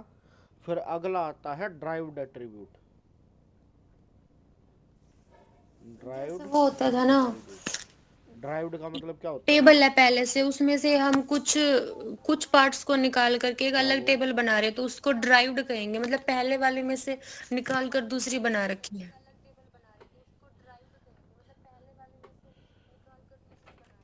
निकाल के बनाएंगे तो वो ड्राइव्ड नहीं होगा। ठीक है ना। अगर मैं कोई कैलकुलेट करके कोई चीज बनाऊं ना, ठीक है, जैसे मेरे पास क्या है, डेट ऑफ बर्थ है ना। अगर मैं उससे एज निकाल लूं, समझ आया। अगर मेरे पास डेट ऑफ बर्थ है तो उससे मैं क्या कर सकता हूँ, एज निकाल सकता हूँ, है ना। कहीं पे क्या हो जाता है, जैसे सेल्स इतनी है ना, तो उससे मैं क्या कर सकता हूँ, कमीशन निकाल सकता हूँ, है ना। निकाल सकता हूँ या नहीं निकाल सकता। तो ये जो कमीशन और ये जी एज सर, वाला एक वो एट्रीब्यूट से होगा, दूसरा वो इसको हम निकालना। बोलेंगे ड्राइव्ड एट्रीब्यूट। समझ आया। एक एज। एट्रीब्यूट से दूसरे कोई भी एट्रीब्यूट बनाना, उसको हम क्या बोलेंगे, ड्राइव्ड एट्रीब्यूट। अगर मैं सेम वैल्यू यूज करके अगर कोई टेबल बना देता हूँ ना, तो वो रिलेशन तो मैं ऐसे ही कर रहा हूँ, उसमें मैंने एट्रीब्यूट में चेंज नहीं किया है कोई। समझ आया, है ना। इसलिए हम उसको ड्राइव्ड वाली जो है वो नहीं कहेंगे। ठीक है। अब कोई भी ड्राइव्ड एट्रीब्यूट है तो उसको कैसे शो करना है, हाँ जी। उसको शो करना है डैश लाइन के थ्रू। बात समझ में आई, है ना। फिर उसके बाद क्या आता है, कंपाउंड एट्रीब्यूट। ठीक है, कंपाउंड एट्रीब्यूट, कंपाउंड एट्रीब्यूट। ठीक है। अब जैसे कंपाउंड एट्रीब्यूट क्या आ जाएगा, which can further be subdivided, which can further be subdivided, उसको हम क्या बोलेंगे, कंपाउंड एट्रीब्यूट। क्लियर है ना। सपोज करो जैसे मैंने किसी का नाम लिखा है ना, नाम में भी मैं क्या कर सकता हूँ, फर्स्ट नेम, लास्ट नेम, है ना, और फिर उसके बाद क्या कर सकता हूँ, L middle name, name. M name, है ना, और क्या हो जाएगा लास्ट में, एल नेम। ठीक है, तो ये भी क्या हो जाएगा, कंपाउंड एट्रीब्यूट हो जाएगा। क्लियर है, बात समझ में आई, है ना। फिर उसके बाद कोई भी रिलेशन को हम कैसे शो करते हैं, रिलेशन को शो किया जाता है एक, इसको क्या बोलते हैं, रोम्बस या पैरेललोग्राम, पैरेललोग्राम होगा। ठीक है, पैरेललोग्राम, इससे हम जो क्या है एक रिलेशन वो शो करते हैं। क्लियर है ना। बात समझ में आई, है ना। तो अब जैसे कोई भी टेबल हो जाती है, दो टेबल का रिलेशन हम कैसे बना सकते हैं, कि जैसे सपोज करो यहाँ पे मैं कोई भी वो बना देता हूँ। ठीक है, कि ये भाई ये एक टेबल होगी। ठीक है, जैसे मेरे पास क्या होगी, यहाँ पे एम्प्लॉय टेबल होगी। ठीक है ना। एम्प्लॉय टेबल में मेरे पास क्या आ गया, एक उसका SSN आ गया, सोशल सिक्योरिटी नंबर, ये क्या हो गया मेरा प्राइमरी की हो गया, है ना। फिर यहाँ पे क्या आ गया, उसका ई नेम आ गया। ठीक है, एम्प्लॉय नेम आ गया, है ना। अब उसके बाद क्या होता है कि मतलब जैसे उसकी एज होगी, एज यहाँ पे कोई भी एट्रीब्यूट आ गया। ठीक है, क्लियर है ना। फिर यहाँ से कोई एक टेबल है ना, तो उसका रिलेशन हम किस तरीके से डिफाइन करेंगे, कोई भी प्राइमरी की से डिफाइन करेंगे। ठीक है, यहाँ पे जैसे वर्क्स ऑन कर दिया, और इसका एट्रीब्यूट क्या हो गया, जब सिंस के कब से कर रहा है ना। फिर यहाँ पे क्या होगी, एक दूसरी टेबल होगी जो क्या होगी, डिपार्टमेंट होगी। ठीक है ना, कि डिपार्टमेंट में भी क्या हो गया, अलग अलग टेबल होगी, जैसे डिपार्टमेंट नंबर हो गया। ये एम्प्लॉयर में और ठीक है, अब डिपार्टमेंट एक में रिलेशन रिलेशन है तो दिखाता इसको है। इस तरीके से डिनोट करेंगे, है ना।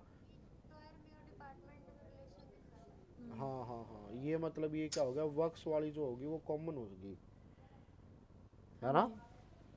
ठीक है, डी नेम हो गया। क्लियर है, इतनी बात समझ में आई। ठीक है, तो इस तरीके से जो हम क्या है वो रिलेशनल डेटाबेस को शो करते हैं, रिलेशनल DBMS को शो करते हैं। ठीक है। अब यहाँ पे किसी की क्या हो सकती है, किसी की रिलेशन किसी से। ठीक है, सर, सुना है कभी कि वन रिलेशनल टू जो वन, होती है वो वन क्या टू हो मैनी, सकती है, many to. One to one, one to many, many to many, और मैनी टू हाँ जी सर। वन। ठीक है, ये चार टाइप की हो जाती है रिलेशन।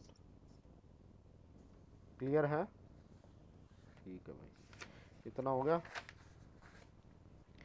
फिर उसके बाद अब क्या होता है कि पार्टिसिपेशन, कंसेंट, कार्डिनलिटी। इन्होंने ये वाला टॉपिक नहीं दे रखा था इस बुक ठीक में है, सर। वन टू वन,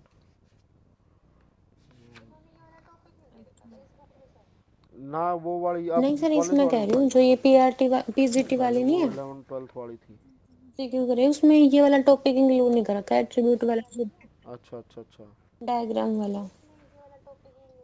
इससे पर क्वेश्चन आ जाता है। डायग्राम वाला ऐसे नहीं आएगा, उसमें ये पूछेंगे one to many, many to one, है ना।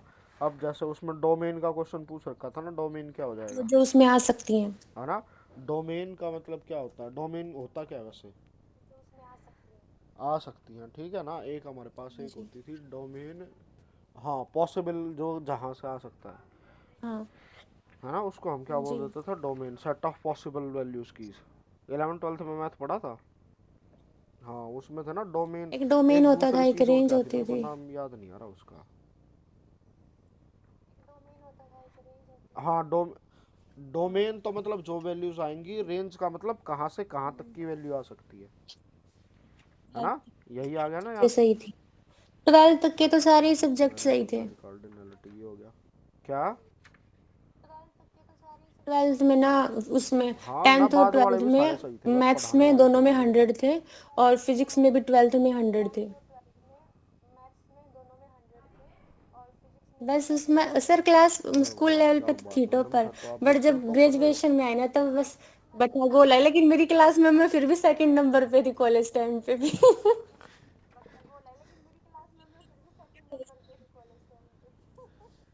चलो बढ़िया है, मेरे 12th में 100 नहीं आए थे, 10th में तो 100 मेरे भी थे। अब ये हो गया, ये वाला भी टॉपिक नहीं हम्म। आएगा। अब एक आ जाता है स्ट्रॉन्ग एंटिटी और एक वीक एंटिटी। ठीक है, जो वीक एंटिटी है उसको कैसे रिप्रेजेंट किया जाता है, ठीक है, एक ये क्वेश्चन बन जाएगा। वीक एंटिटी, स्ट्रॉन्ग को वीक एंटिटी को ऐसा डबल बॉक्स में स्ट्रॉन्ग रिप्रेजेंट करता हूँ, ठीक है। स्ट्रॉन्ग को तो सिंपल सा वैसे ही करता सिंबल था जैसे रेक्टेंगल, एम्प्लॉय वाली थी, एक ही रेक्टेंगल लगेगी ना। ठीक है ना? क्या? हाँ, एक हम्म। ही रेक्टेंगल लगेगा। पर ये नहीं पूछा कि वीक एंटिटी होती क्या है। वीक एंटिटी वो होती है जहां पर अच्छा। प्राइमरी की नहीं होगी, नो प्राइमरी की, ठीक है, उसको हम क्या बोलेंगे, वीक एंटिटी बोलेंगे। क्लियर है? उसमें हम क्या बोल देते हैं, जैसे बहुत सारे कॉम्बिनेशन को यूज करके वो है ये तो किसी को कंपोजिट भी की तरह हो गई। डिफ्रेंशिएट करते हैं, तो उसको हम क्या बोलते हैं, वीक एंटिटी बोल देते हैं। कंपोजिट में एंटिटी का उसमें तो तो खुद एक का से वो हुआ ज्यादा ना। कॉम यूज करते हैं हाँ आइडेंटिफाई चलो, करने के कंपोजिट लिए भी कह एट्रीब्यूट्स सकते हैं। को। सर हाँ, कंपोजिट में भी दोबारा तो बोलना क्या एक कह रहे से ज्यादा एट्रीब्यूट्स को यूज करते हैं हो, किसी चीज को कंपोजिट को। आइडेंटिफाई करने के लिए, क्योंकि किसी एक एट्रीब्यूट से हम आइडेंटिफाई नहीं कर पाते, उसमें एक को प्राइमरी की नहीं माना जाता। हम्म। ठीक है। अब जो होता है, अब ये देखो, weak to weak hmm. Relation नहीं होता, इस चीज का ध्यान रखना, ठीक है। वीक टू वीक का रिलेशन जो है वो नहीं होता, एक स्ट्रॉन्ग होगी और एक वीक होगी तो रिलेशन बन जाएगा, वरना वीक टू वीक का रिलेशन जो है वो नहीं बनेगा। क्लियर है ना? और क्या होता है, for every weak entity there should be an identified owner entity, क्या बोला कि सर जहाँ आपने? से उसको किसी और तरीके से आइडेंटिफाई किया जा सके, ये लिख लो। एक second. For every weak entity there should be an identified owner entity, जिससे वो ओन करेगी, जैसे बताया था ना, आइडेंटिफाई रिलेशन ऑनर। बनेगा।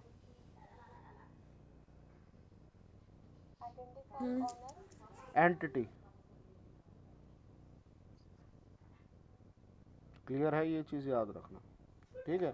मेन तो प्राइमरी के क्वेश्चन नाम। सिर्फ इसका यही बनेगा कि वीक एंटिटी क्या होती है जिसमें कोई वो ना हो, प्राइमरी की ना हो, ठीक है। अच्छा, और दो चीज़ें हो जाती हैं, एक आती है स्पेशलाइजेशन और एक क्या होती है, जनरलाइजेशन, ठीक है। एक आता है स्पेशलाइजेशन, ठीक है, और एक क्या होता है, जनरलाइजेशन, ठीक है, जनरलाइजेशन। क्लियर है? स्पेशलाइजेशन क्या होती है, टॉप टू बॉटम, ठीक है, और ये वाली जनरलाइजेशन क्या होती है, बॉटम टू टॉप, ठीक है। अब मतलब समझना, इसमें क्या होता है कि जैसे हम क्या करते हैं, जैसे सपोज करो हम जैसे बी टेक ही कर लेते हैं, ठीक है ना?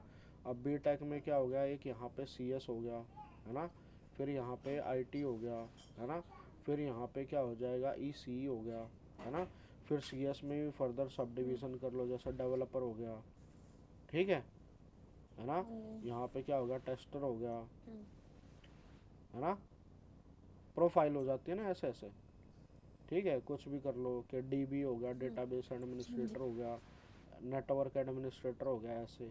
क्लियर है? अब तो जैसे हम टॉप से बॉटम की तरफ चल रहे हैं, ठीक है, टॉप से जी। बॉटम की तरफ चल रहे हैं, तो हम क्या कर रहे हैं, एक स्पेसिफिक फील्ड की तरफ जा रहे हैं ना, है ना। तो जनरल से लेके कोई भी चीज़ से लेके किसी स्पेसिफिक फील्ड तक जाना, उसको हम क्या बोलेंगे, स्पेशलाइजेशन। स्पेशलाइजेशन क्या होगी मेरी, टॉप टू बॉटम, है ना। और नीचे से ऊपर की तरफ जाएंगे, जैसे नेटवर्क उसका वो, जैसे नीचे से ऊपर की तरफ चढ़े कि भाई नेटवर्क एडमिनिस्ट्रेटर किसका पार्ट है, सीएस का पार्ट, और ये किसका है, बीटेक का पार्ट है। तो हमने क्या करा, इस चीज़ को जनरलाइज कर दिया ना, ठीक है, तो इसको बोलते हैं जनरलाइजेशन। क्लियर है? ठीक है भाई, बात समझ में आई? ठीक है, इसके ऊपर क्वेश्चन मिलेगा ज़रूर, पढ़ोगे तो मिलेगा। स्पेशलाइजेशन क्या होता है, what is which is called top to bottom and bottom to top approach. ये बाल काट दिए? अच्छा, ठीक है, क्लियर है। फिर अगला जो टॉपिक आता है वो आता है नॉर्मलाइजेशन का, ठीक है, नॉर्मलाइज करना। नहीं अब पता सर। नॉर्मलाइजेशन का मतलब क्या होता है ये बताओ। अच्छा, ठीक है, नॉर्मलाइज का मतलब क्या करना होता है कि जैसे हमने जो भी चीज़ डेटाबेस में जैसे भी हम एंट्री कर रहे थे, ठीक है, उसमें क्या होता है, कहीं पर भी अगर मैं कोई चीज़ करूँगा, वो क्या होनी चाहिए कि ऐसा नहीं होना चाहिए कि उसमें रिपीटिशंस आ जाएं कहीं पर, ठीक है ना। रिपीटिशंस की स्पेलिंग गलत लिख दी मैंने,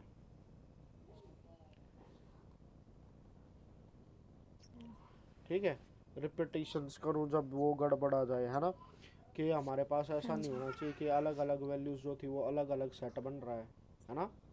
क्लियर है? तो यहाँ पे ये क्या आ जाएगा, जैसे जैसे मैं नॉर्मलाइज करूँगा तो उसकी इंटीग्रिटी जो है वो इंक्रीज होती चली जाएगी, ठीक है। नॉर्मलाइजेशन हम किस लिए करते हैं, नॉर्मलाइजेशन हम बेसिकली करते हैं हमारी एनोमलीज को रिमूव करने के लिए, ठीक है। और एनोमलीज क्या होती हैं, जो हमारे एरर हो जाते हैं। क्लियर है ना। और साथ साथ में क्या हो जाएगी, हाँ हमारी सर, जो रिडंडेंसी हो जाती है, रिडंडेंसी, एक ही चीज रिडंडेंसी का का बार मतलब बार जानते आना। हो, इंग्लिश का वर्ड आसान है, ठीक है, रिपीटिशन होना किसी चीज़ की, ठीक है ना, उसको भी हम क्या कर देते हैं, रिडंडेंसी बोल देते हैं। क्लियर है? अब जो रिडंडेंसी होती है उससे एनोमलीज जनरेट हो जाती हैं, ठीक है ना। क्लियर है? बात समझ में आई? और जो एनोमलीज होती हैं वो क्या होती हैं, हमारी तीन तरह की हो जाती हैं, कि अपडेट एनोमलीज, ठीक है, कोई भी चीज़ कहीं पर अपडेट करी तो वो हर जगह अपडेट हो रही है या नहीं हो रही है ना। और साथ साथ में क्या हो जाएगा मेरा, डिलीट एनोमलीज, ठीक है। और उसके साथ साथ हमारे इंसर्शन एनोमलीज। हाँ जी। एक बात बताओ, जो ब्लॉकचेन वाली ब्लॉक। वीडियो थी वो जी। देखी थी नहीं। जो मैंने भेजी थी, नहीं सर। हैं? नहीं। ब्लॉकचेन का कंसेप्ट पता हो क्या होता है? ठीक है, ब्लॉकचेन में क्या होता है, जैसे आज के टाइम पे सबसे स्ट्रॉन्ग इसको यही बोला जाता है, जिससे मैं क्या कर सकता हूँ आज के, ये डिजिटल करेंसी जो कितनी चलती है, क्रिप्टो करेंसी, इसका नाम सुना है? तो क्रिप्टो करेंसी किस भी हाथ पे चलती है, क्रिप्टो करेंसी जो होती है वो ब्लॉकचेन के भी हाथ पे यूज चलती है, ठीक है ना। और ब्लॉकचेन क्या है कि बहुत सारे डेटाबेसेस जो हैं वो आपस में कनेक्ट कर दिए हैं, और वो सारे अपडेट हो रहे हैं, ठीक है। और वो क्या करता है, जैसे कहीं पर भी कोई भी एक चीज़ अपडेट होती है तो पूरे के पूरे जितने भी जहाँ पर सर्वर हैं उसको अपडेट करने की जिम्मेवारी वहाँ होती है। इसको बोलते हैं ब्लॉकचेन टेक्नोलॉजी, ब्लॉकचेन टेक्निक, ठीक है। ब्लॉकचेन की मैं वीडियो भेजूंगा, जिससे आज के टाइम पे क्रिप्टो करेंसी जनरेट होती है, वो सारी इससे रिलेटेड है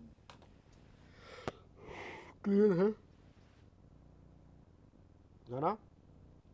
तो इसकी वजह से हम क्या करते हैं, नॉर्मलाइजेशन करते हैं। और नॉर्मलाइजेशन में क्या होता है कि हम अलग अलग चीज़ें करते हैं। क्लियर है? कि कैसे कैसे कोई भी चीज़ मैं क्या करूँगा, किस किस तरीके से काम करूँगा, ठीक है ना। तो सबसे पहले क्या आता है कि हमें क्या करनी है, रिडंडेंसी जो है वो एलिमिनेट करनी है, ठीक है। हाँ जी। रिडंडेंसी के कोई चीज़ ऐसे बार बार ना आ जाए, ठीक है। क्लियर है ना।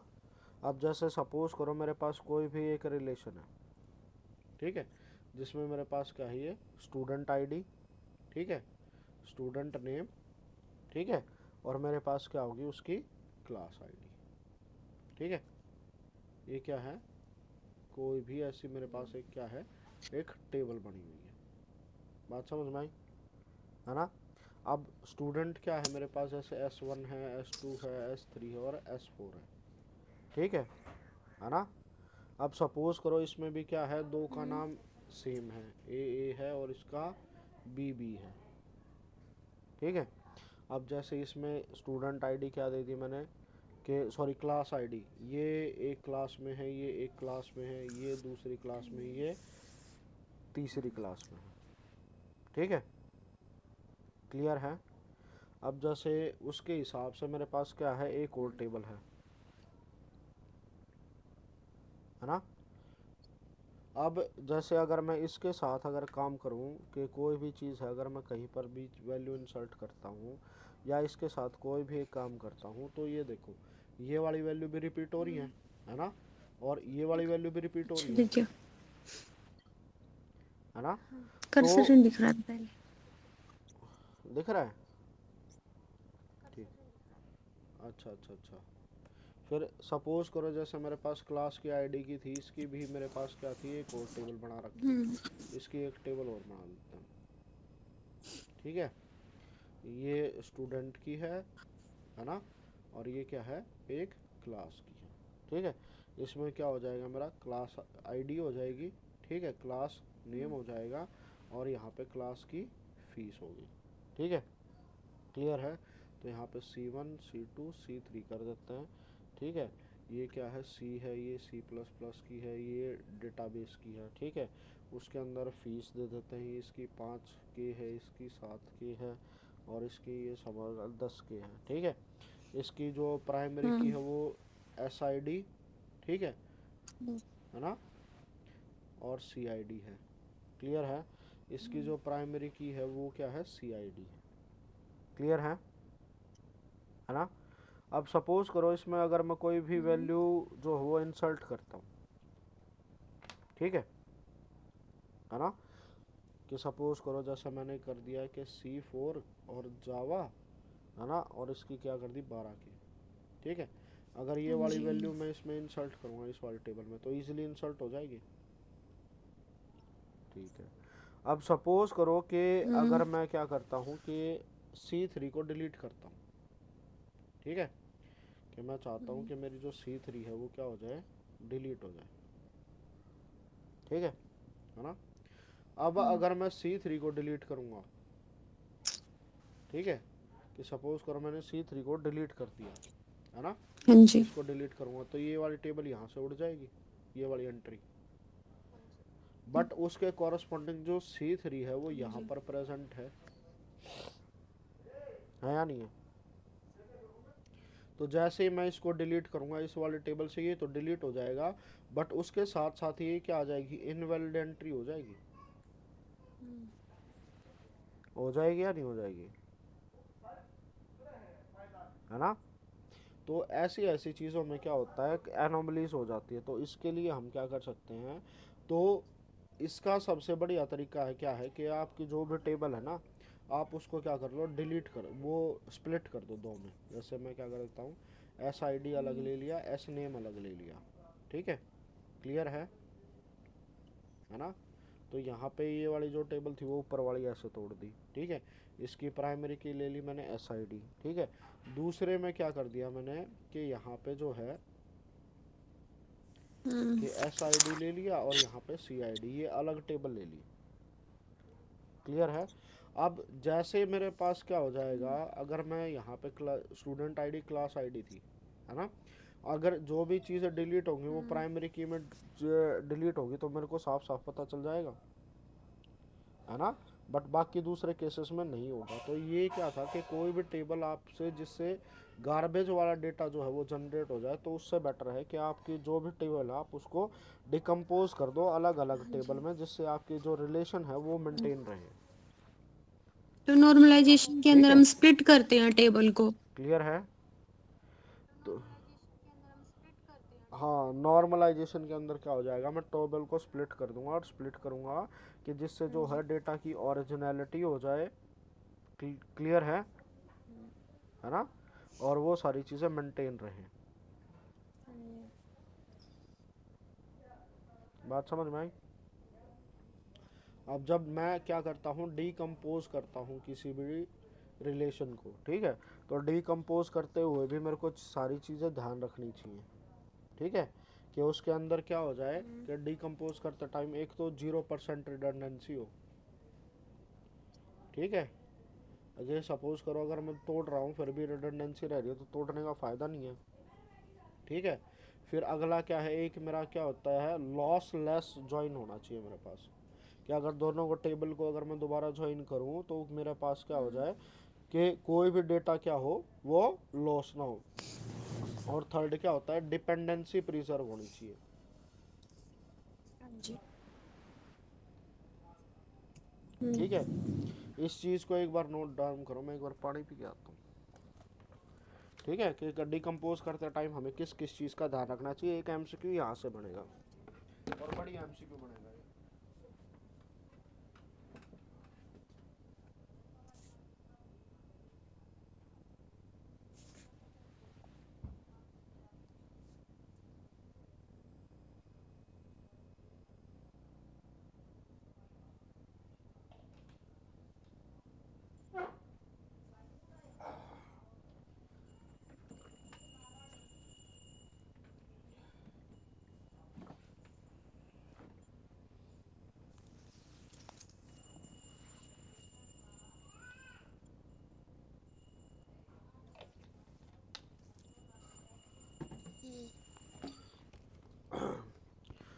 लिख लिया?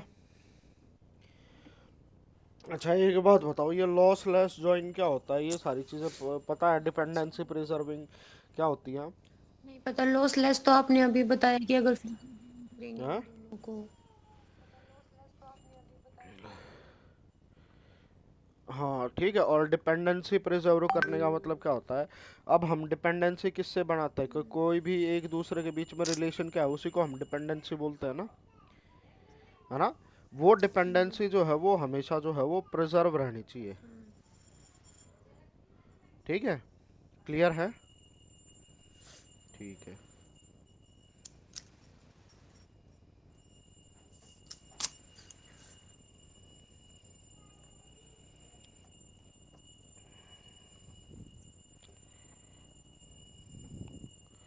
अब एक चीज़ लिख लो, लॉसी डिकम्पोजिशन क्या होता है, लिख लो।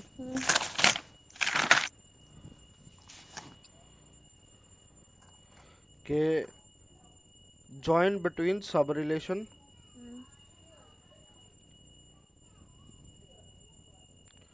जॉइन बिटवीन सब रिलेशन में lead to may super lead set to of original relation, superset of original relation. इसकी ओरिजिनल रिलेशन का मतलब क्या है, ओरिजिनल टेबल, ठीक है। और सब रिलेशन का मतलब इसकी क्या है, डेफिनेशन स्प्लिटेड किस रही टेबल। है? लॉस ये लॉसी डिकम्पोजिशन की, नजर इस पे लॉसी क्या बताना, लॉसी। डिकम्पोजिशन की। क्या? LOSSY। अब समझाओ सर क्या था ये।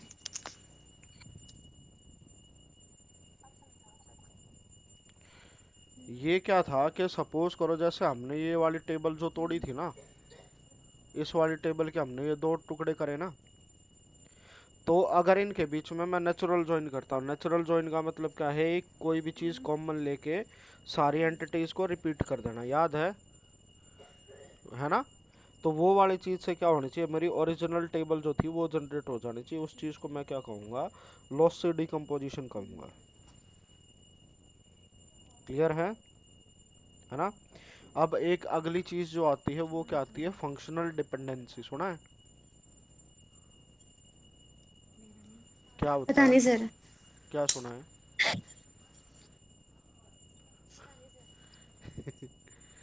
फंक्शनल डिपेंडेंसी, ठीक है। क्लियर है ना। अब इसके अंदर चीज़ें जो हैं वो ध्यान से सुनना कि फंक्शनल डिपेंडेंसी क्या होती है।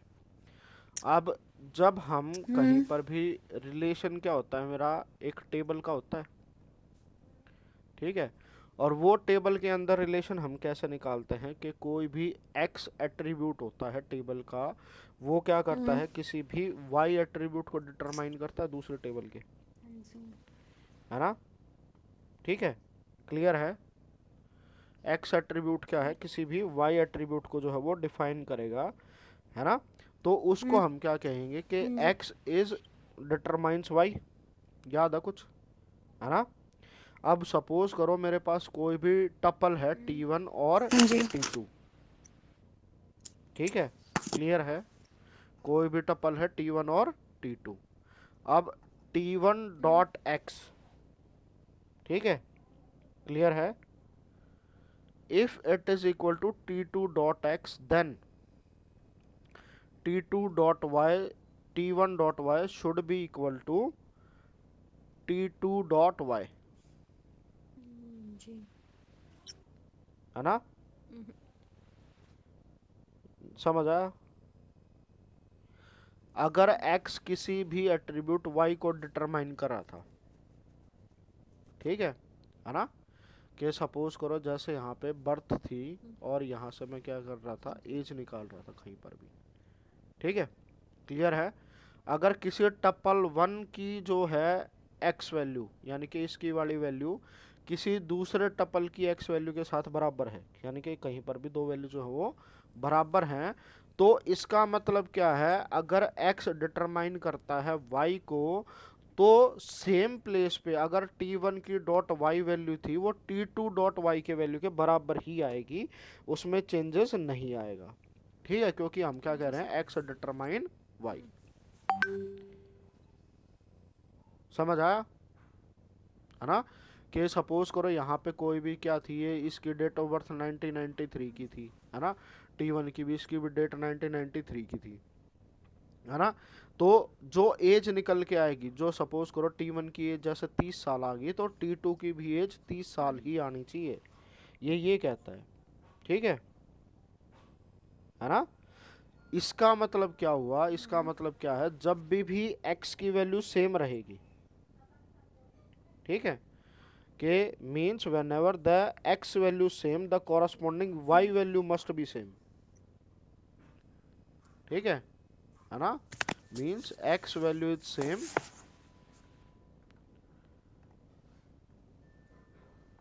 Then y value must be same, हाँ जी, है ना, vice versa may not possible,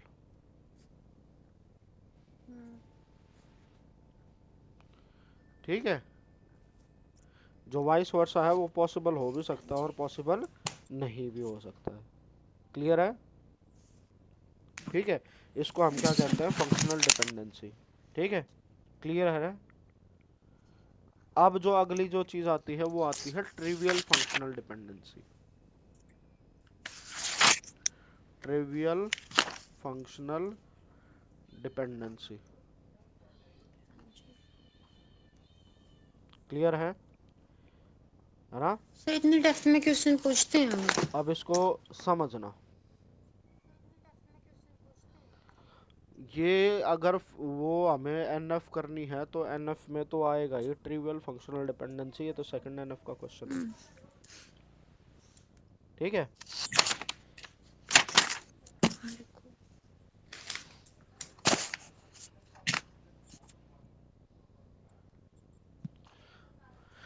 अब ट्रिवियल फंक्शनल डिपेंडेंसी, ट्रिवियल का मतलब क्या होता है,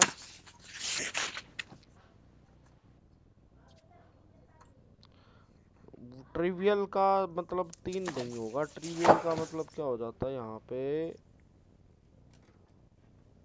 एग्जैक्ट इंग्लिश में बताऊँ,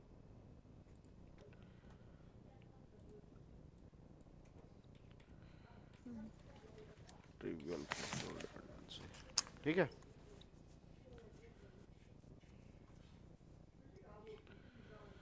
ट्रिवियल फंक्शनल डिपेंडेंसी ये कहेगी कि जैसे अभी मैं x को कह रहा था ना, हमने फंक्शनल डिफाइन करी थी कि x क्या करता है, डिटरमाइन y।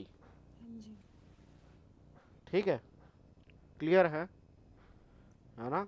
अब ट्रिवियल जो वर्ड आता है, ट्रिवियल का एक मिनट, यहाँ पे हम करते हैं डिफाइन ट्रिवियल।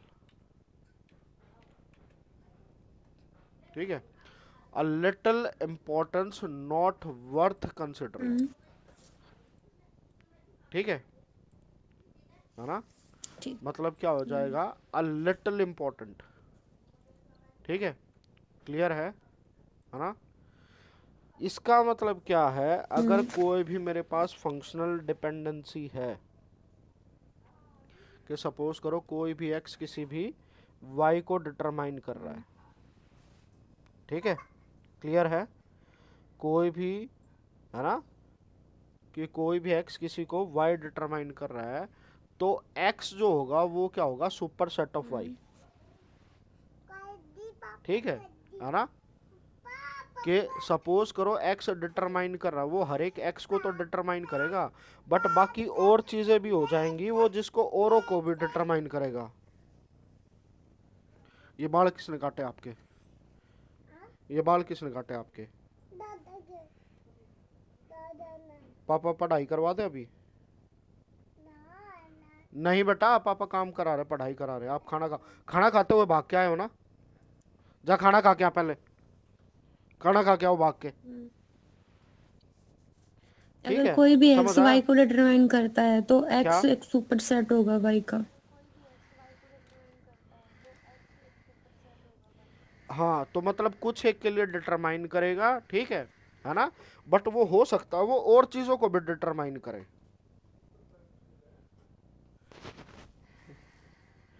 अब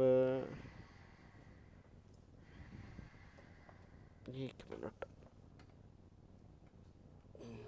आगे से चल जाएगा काम। समझ आया नहीं आया?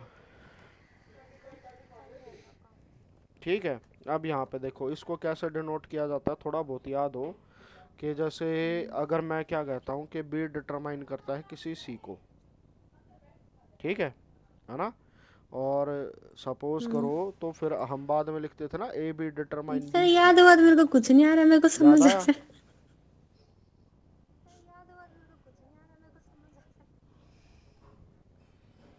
एक होता फुल्ली डिपेंडेंट, कि क्या होता है कि बी डिटरमाइन हाँ करेगा जी। बी को, सी डिटरमाइन करेगा सी को, ये तो वैलिड है ना।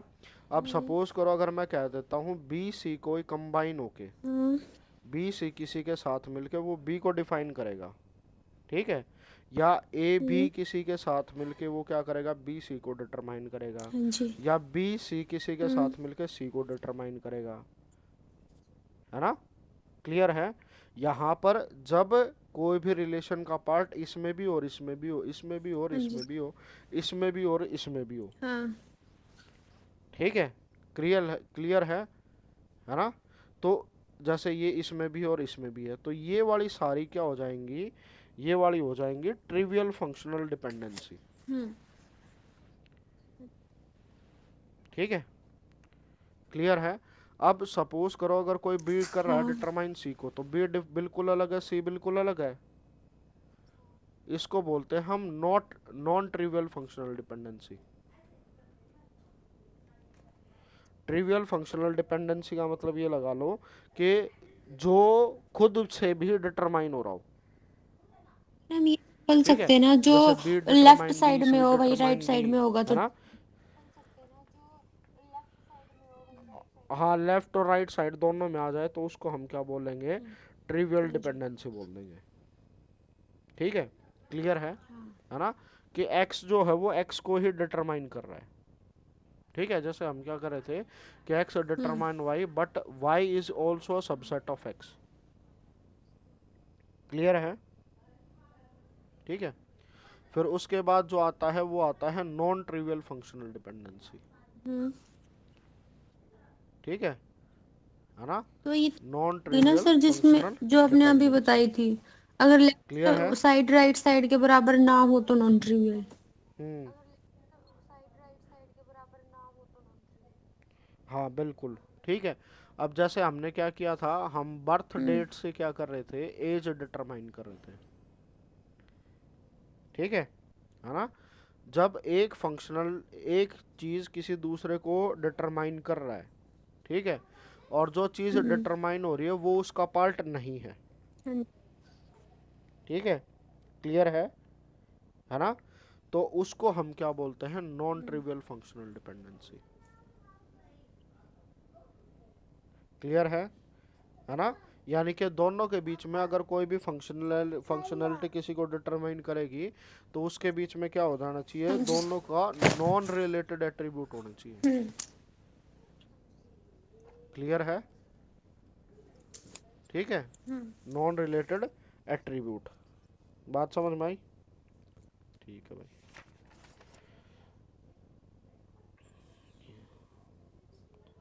आर्मस्ट्रॉन्ग एक्सियोम्स।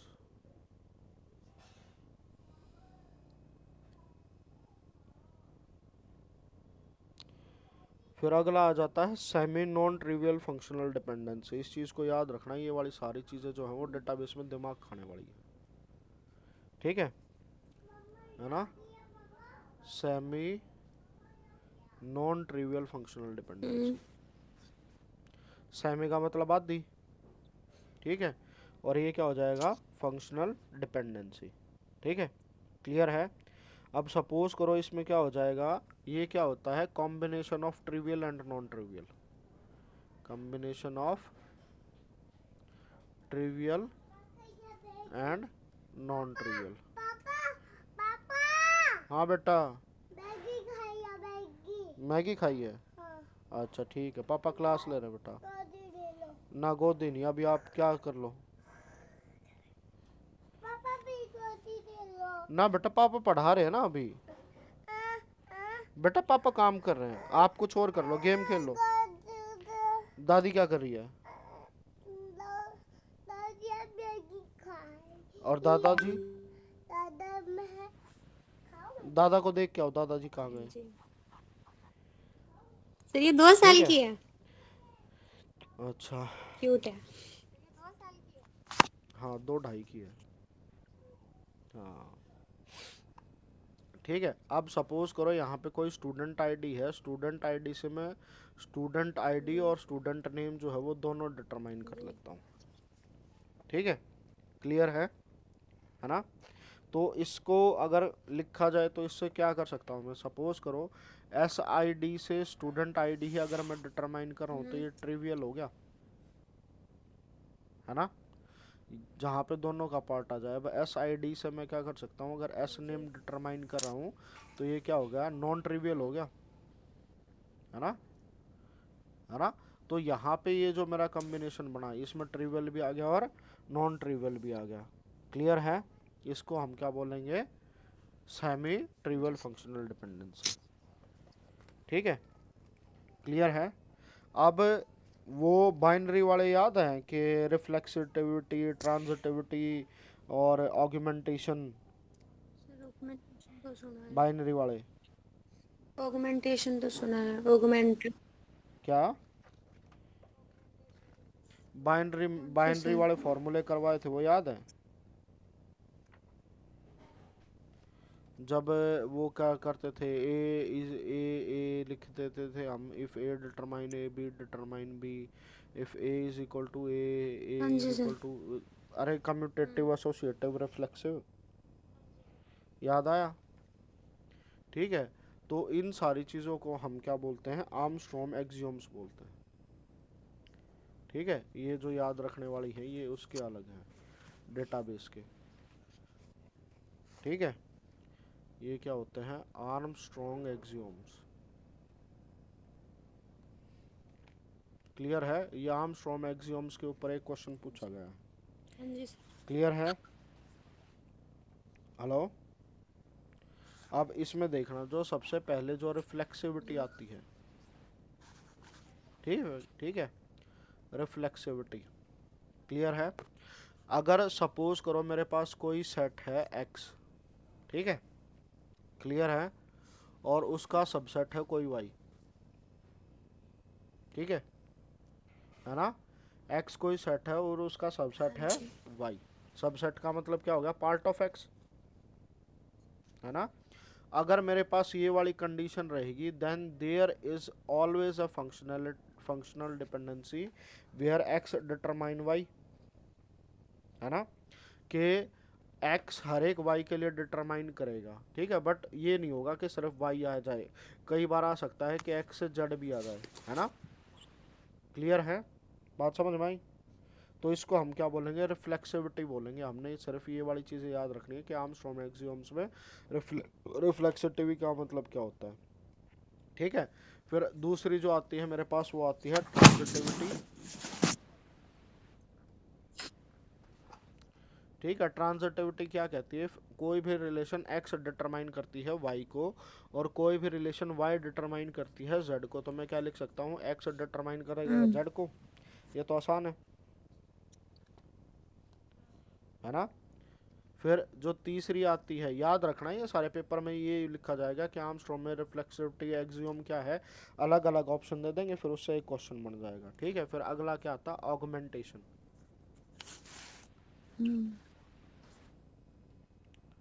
ठीक है। ऑगमेंटेशन का मतलब क्या होता है, अगर एक्स डिटरमाइन करता है वाई को, ठीक है, क्लियर है, तो मैं क्या कर सकता हूँ कि एक्स जेड डिटरमाइन करेगा वाई जेड को, ठीक है। कोई भी एक चीज़ जो है वो दोनों तरफ डाल दी तो वो उसको डिटरमाइन करेगी, क्लियर है ना।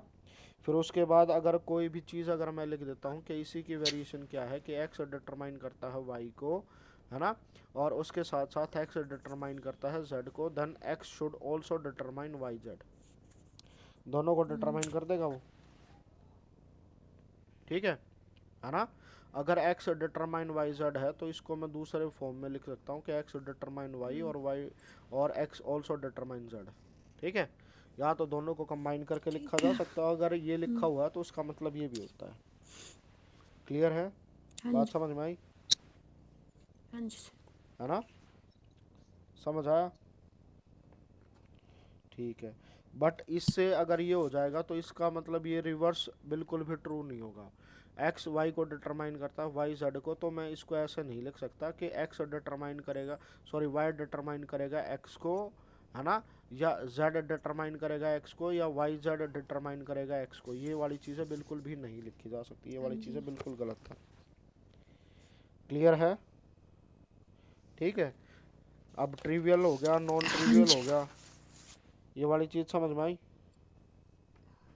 ठीक है। फिर उसके बाद भैया अगला जो चीज़ आ जाती है वो हमारे पास आ जाता है कि किसी भी एट्रीब्यूट का क्लोजर क्या होता है, हाँ जी सर। ठीक है। नहीं पता। क्लोजर का मतलब भाई, क्लोजर का मतलब क्या होता है कि list of attribute that can be functionally determine from other attribute, sir एक बार रिपीट करना, लिस्ट ऑफ एट्रीब्यूट ठीक है। A list of attribute that can be functionally determined by another that can attribute, be functionally functionally determined by other attribute, ठीक है।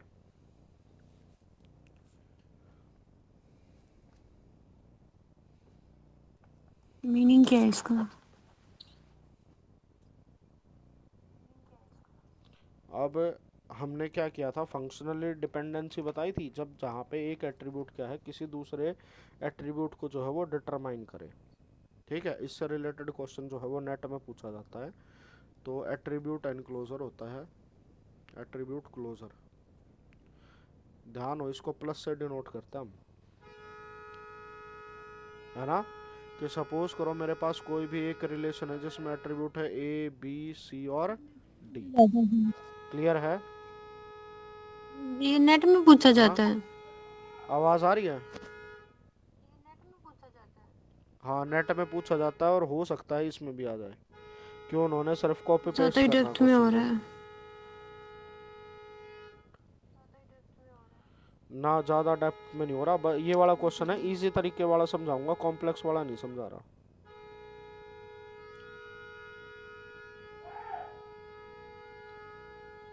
हम्म ठीक है। अब कोई भी रिलेशन होती है उसको इस तरीके से डिनोट किया जाता है, और फंक्शनल डिपेंडेंसी को डिनोट करते हैं, जैसे ए डिटरमाइन करता है बी को, हाँ जी। ठीक है, बी डिटरमाइन करता है सी को, आवाज आ रही है, हम्म और सी डिटरमाइन करता है डी को। ठीक है, क्लियर है। अब यहाँ से हम्म क्या हो जाएगा, ये सारे क्या है मेरे पास अलग अलग एट्रीब्यूट हैं। ठीक है, तो सपोज करो मैं क्या करता हूँ, ए का क्लोजर निकालता हूँ। ठीक है, इसको ऐसे डिनोट किया जाता है। ठीक है, ए का क्लोजर, ए का अगर मैंने क्लोजर निकाला, ठीक है, क्लोजर में क्या होता है, क्लोजर में एक तो हमें क्या पता है, ए डिटरमाइन ए, ये हमेशा एक फंक्शनल हम्म नॉन ट्रिवियल फंक्शनल डिपेंडेंसी रहती है ना। तो इसमें सबसे पहले ए से मैं क्या कर सकता हूँ, ए डिटरमाइन कर सकता हूँ। बी से अगर बी का क्लोजर निकाला जाएगा तो बी से मैं बी को डिटरमाइन कर सकता हूँ। सी का क्लोजर निकाला जाएगा तो सी से मैं सी को डिटरमाइन कर सकता हूँ, है ना। और ऐसे ही अगर डी का क्लोजर निकाला गया तो मैं डी से डी को डिटरमाइन कर सकता हूँ। ठीक है, क्लियर है। एग्जाम में क्वेश्चन क्या आ जाएगा, एग्जाम में कोई भी क्वेश्चन दे देंगे आपको ऐसा रिलेशनशिप, ये रिलेशन दे दी, उसके साथ साथ फंक्शनल डिपेंडेंसी दे दी, और उसमें ये पूछेंगे कि बताओ कि भाई सी का क्लोजर क्या बनेगा। ठीक है ना, इस तरीके से पूछा जाएगा। अब यहाँ पे जो भी एलिमेंट होगा वो खुद को डिटरमाइन करेगा, ये वाली चीज तो आ ही गई। ठीक है, अब ए से और क्या क्या चीजें डिटरमाइन कर सकते हैं, तो उसके लिए हम क्या करेंगे, फंक्शनल डिपेंडेंसी चेक करेंगे। अब यहाँ हाँ देखो ए से बी डिटरमाइन हो रहा है, अगर ए से बी डिटरमाइन हो रहा है तो बी भी कुछ डिटरमाइन कर रहा है, तो वो भी ए से ही डिटरमाइन हो सकता है ना। जैसे हम वो बना देते हैं, अभी जैसे हमने ये पढ़ा हाँ था ना कि ट्रांजिटिविटी पढ़ा था, है ना। If A determine B, B determine C, then A also determine C. अब सी से भी क्या हो रहा है, डी डिटरमाइन हो रहा है, तो यहाँ से ए से मैं सारी की सारी चीजें डिटरमाइन कर सकता हूँ, है ना। अब यहाँ से देखो, अगर मैं ए के क्लोजर से उसके सारी रो को जो है वो सारे कॉलम जो जनरेट कर सकता हूँ, तो इसको मैं क्या करना चाहिए, इसको मेरे को प्राइमरी की रखना चाहिए। ठीक है, यहाँ से मैं क्या कर सकता हूँ, सारी चीज़ें जनरेट कर सकता हूँ। क्लियर है, ये बात की बात है। ठीक है, अब बी की बात आ गई, बी से मैं क्या कर सकता हूँ, सिर्फ बी को डिटरमाइन कर सकता हूँ। बी के बाद बी से सी को, और सी से मैं क्या कर सकता हूँ, डी को डिटरमाइन कर सकता हूँ, है ना। सी से सी और सी से डी, और डी से सिर्फ क्या होगा, खाली डी डिटरमाइन होगा। क्लियर है, बात समझ में आई। तो इस तरीके से हम क्या कर सकते हैं, क्लोजर निकाल देते हैं। क्लोजर का इस तरह का क्वेश्चन आता है और ये आसान ही होता है। ठीक है, क्लियर है। फिर उसके बाद जो पूछा जाता है वो सुपर की पूछा जाता है। क्लियर है। अब जैसे मैंने ये यहाँ पे प्राइमरी की बताया था ना, यहाँ पे प्राइमरी की नहीं, यहाँ पे सुपर की आएगा।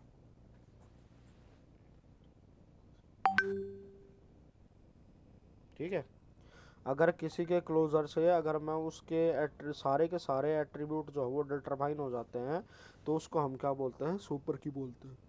ठीक है, क्लियर है ना। और उसके बाद जो मिनिमल सुपर की होती है वो क्या होती है, कैंडिडेट की भी होती है। क्लियर है। तो क्वेश्चन जो है कई बार ये पूछा जाता है कि आइडेंटिफाई द कैंडिडेट की ऑफ द रिलेशन, तो उसमें कोई भी रिलेशन दे देंगे और ऐसे ही हमारे पास क्या दे देंगे, ये सारे फंक्शनल डिपेंडेंसी दे देंगे। ठीक है, फिर हमें वो अलग अलग ऑप्शन दे देंगे कि उससे हमें क्या करना पड़ेगा, उसका क्लोजर निकालना पड़ेगा। अगर क्लोजर में वो सारे के सारे एलिमेंट आ जाते हैं तो इसका मतलब जिस भी क्लोजर में आएगा वो क्या हो जाएगी, उसकी सुपर की। ठीक है ना। और मिनिमल सुपर की जो तो होती है वो इनमें से कौन कैंडिडेट सी की होगी होती है, ये सर? वाली चीज तो आपने पहले डिफाइन कर ली थी। इनमें से कौन सी होगी कैंडिडेट? क्या, इसमें सुपर की और कैंडिडेट की दोनों की दोनों ए ही बनेंगी। ठीक है, क्योंकि बाकी और से डिफाइन नहीं हो रहा पापा और गाड़ी में कि बेटा पापा काम कर रहे हैं ना। गाड़ी में गोदी में क्या करोगे आप? ठीक है मैं कॉल करूँ आज यहाँ बैठा दूँ लाला क्या? सर। लाला हाँ सर आवाज़ बहुत नहीं आई मैडम। आज की क्लास इतना ही कर लें?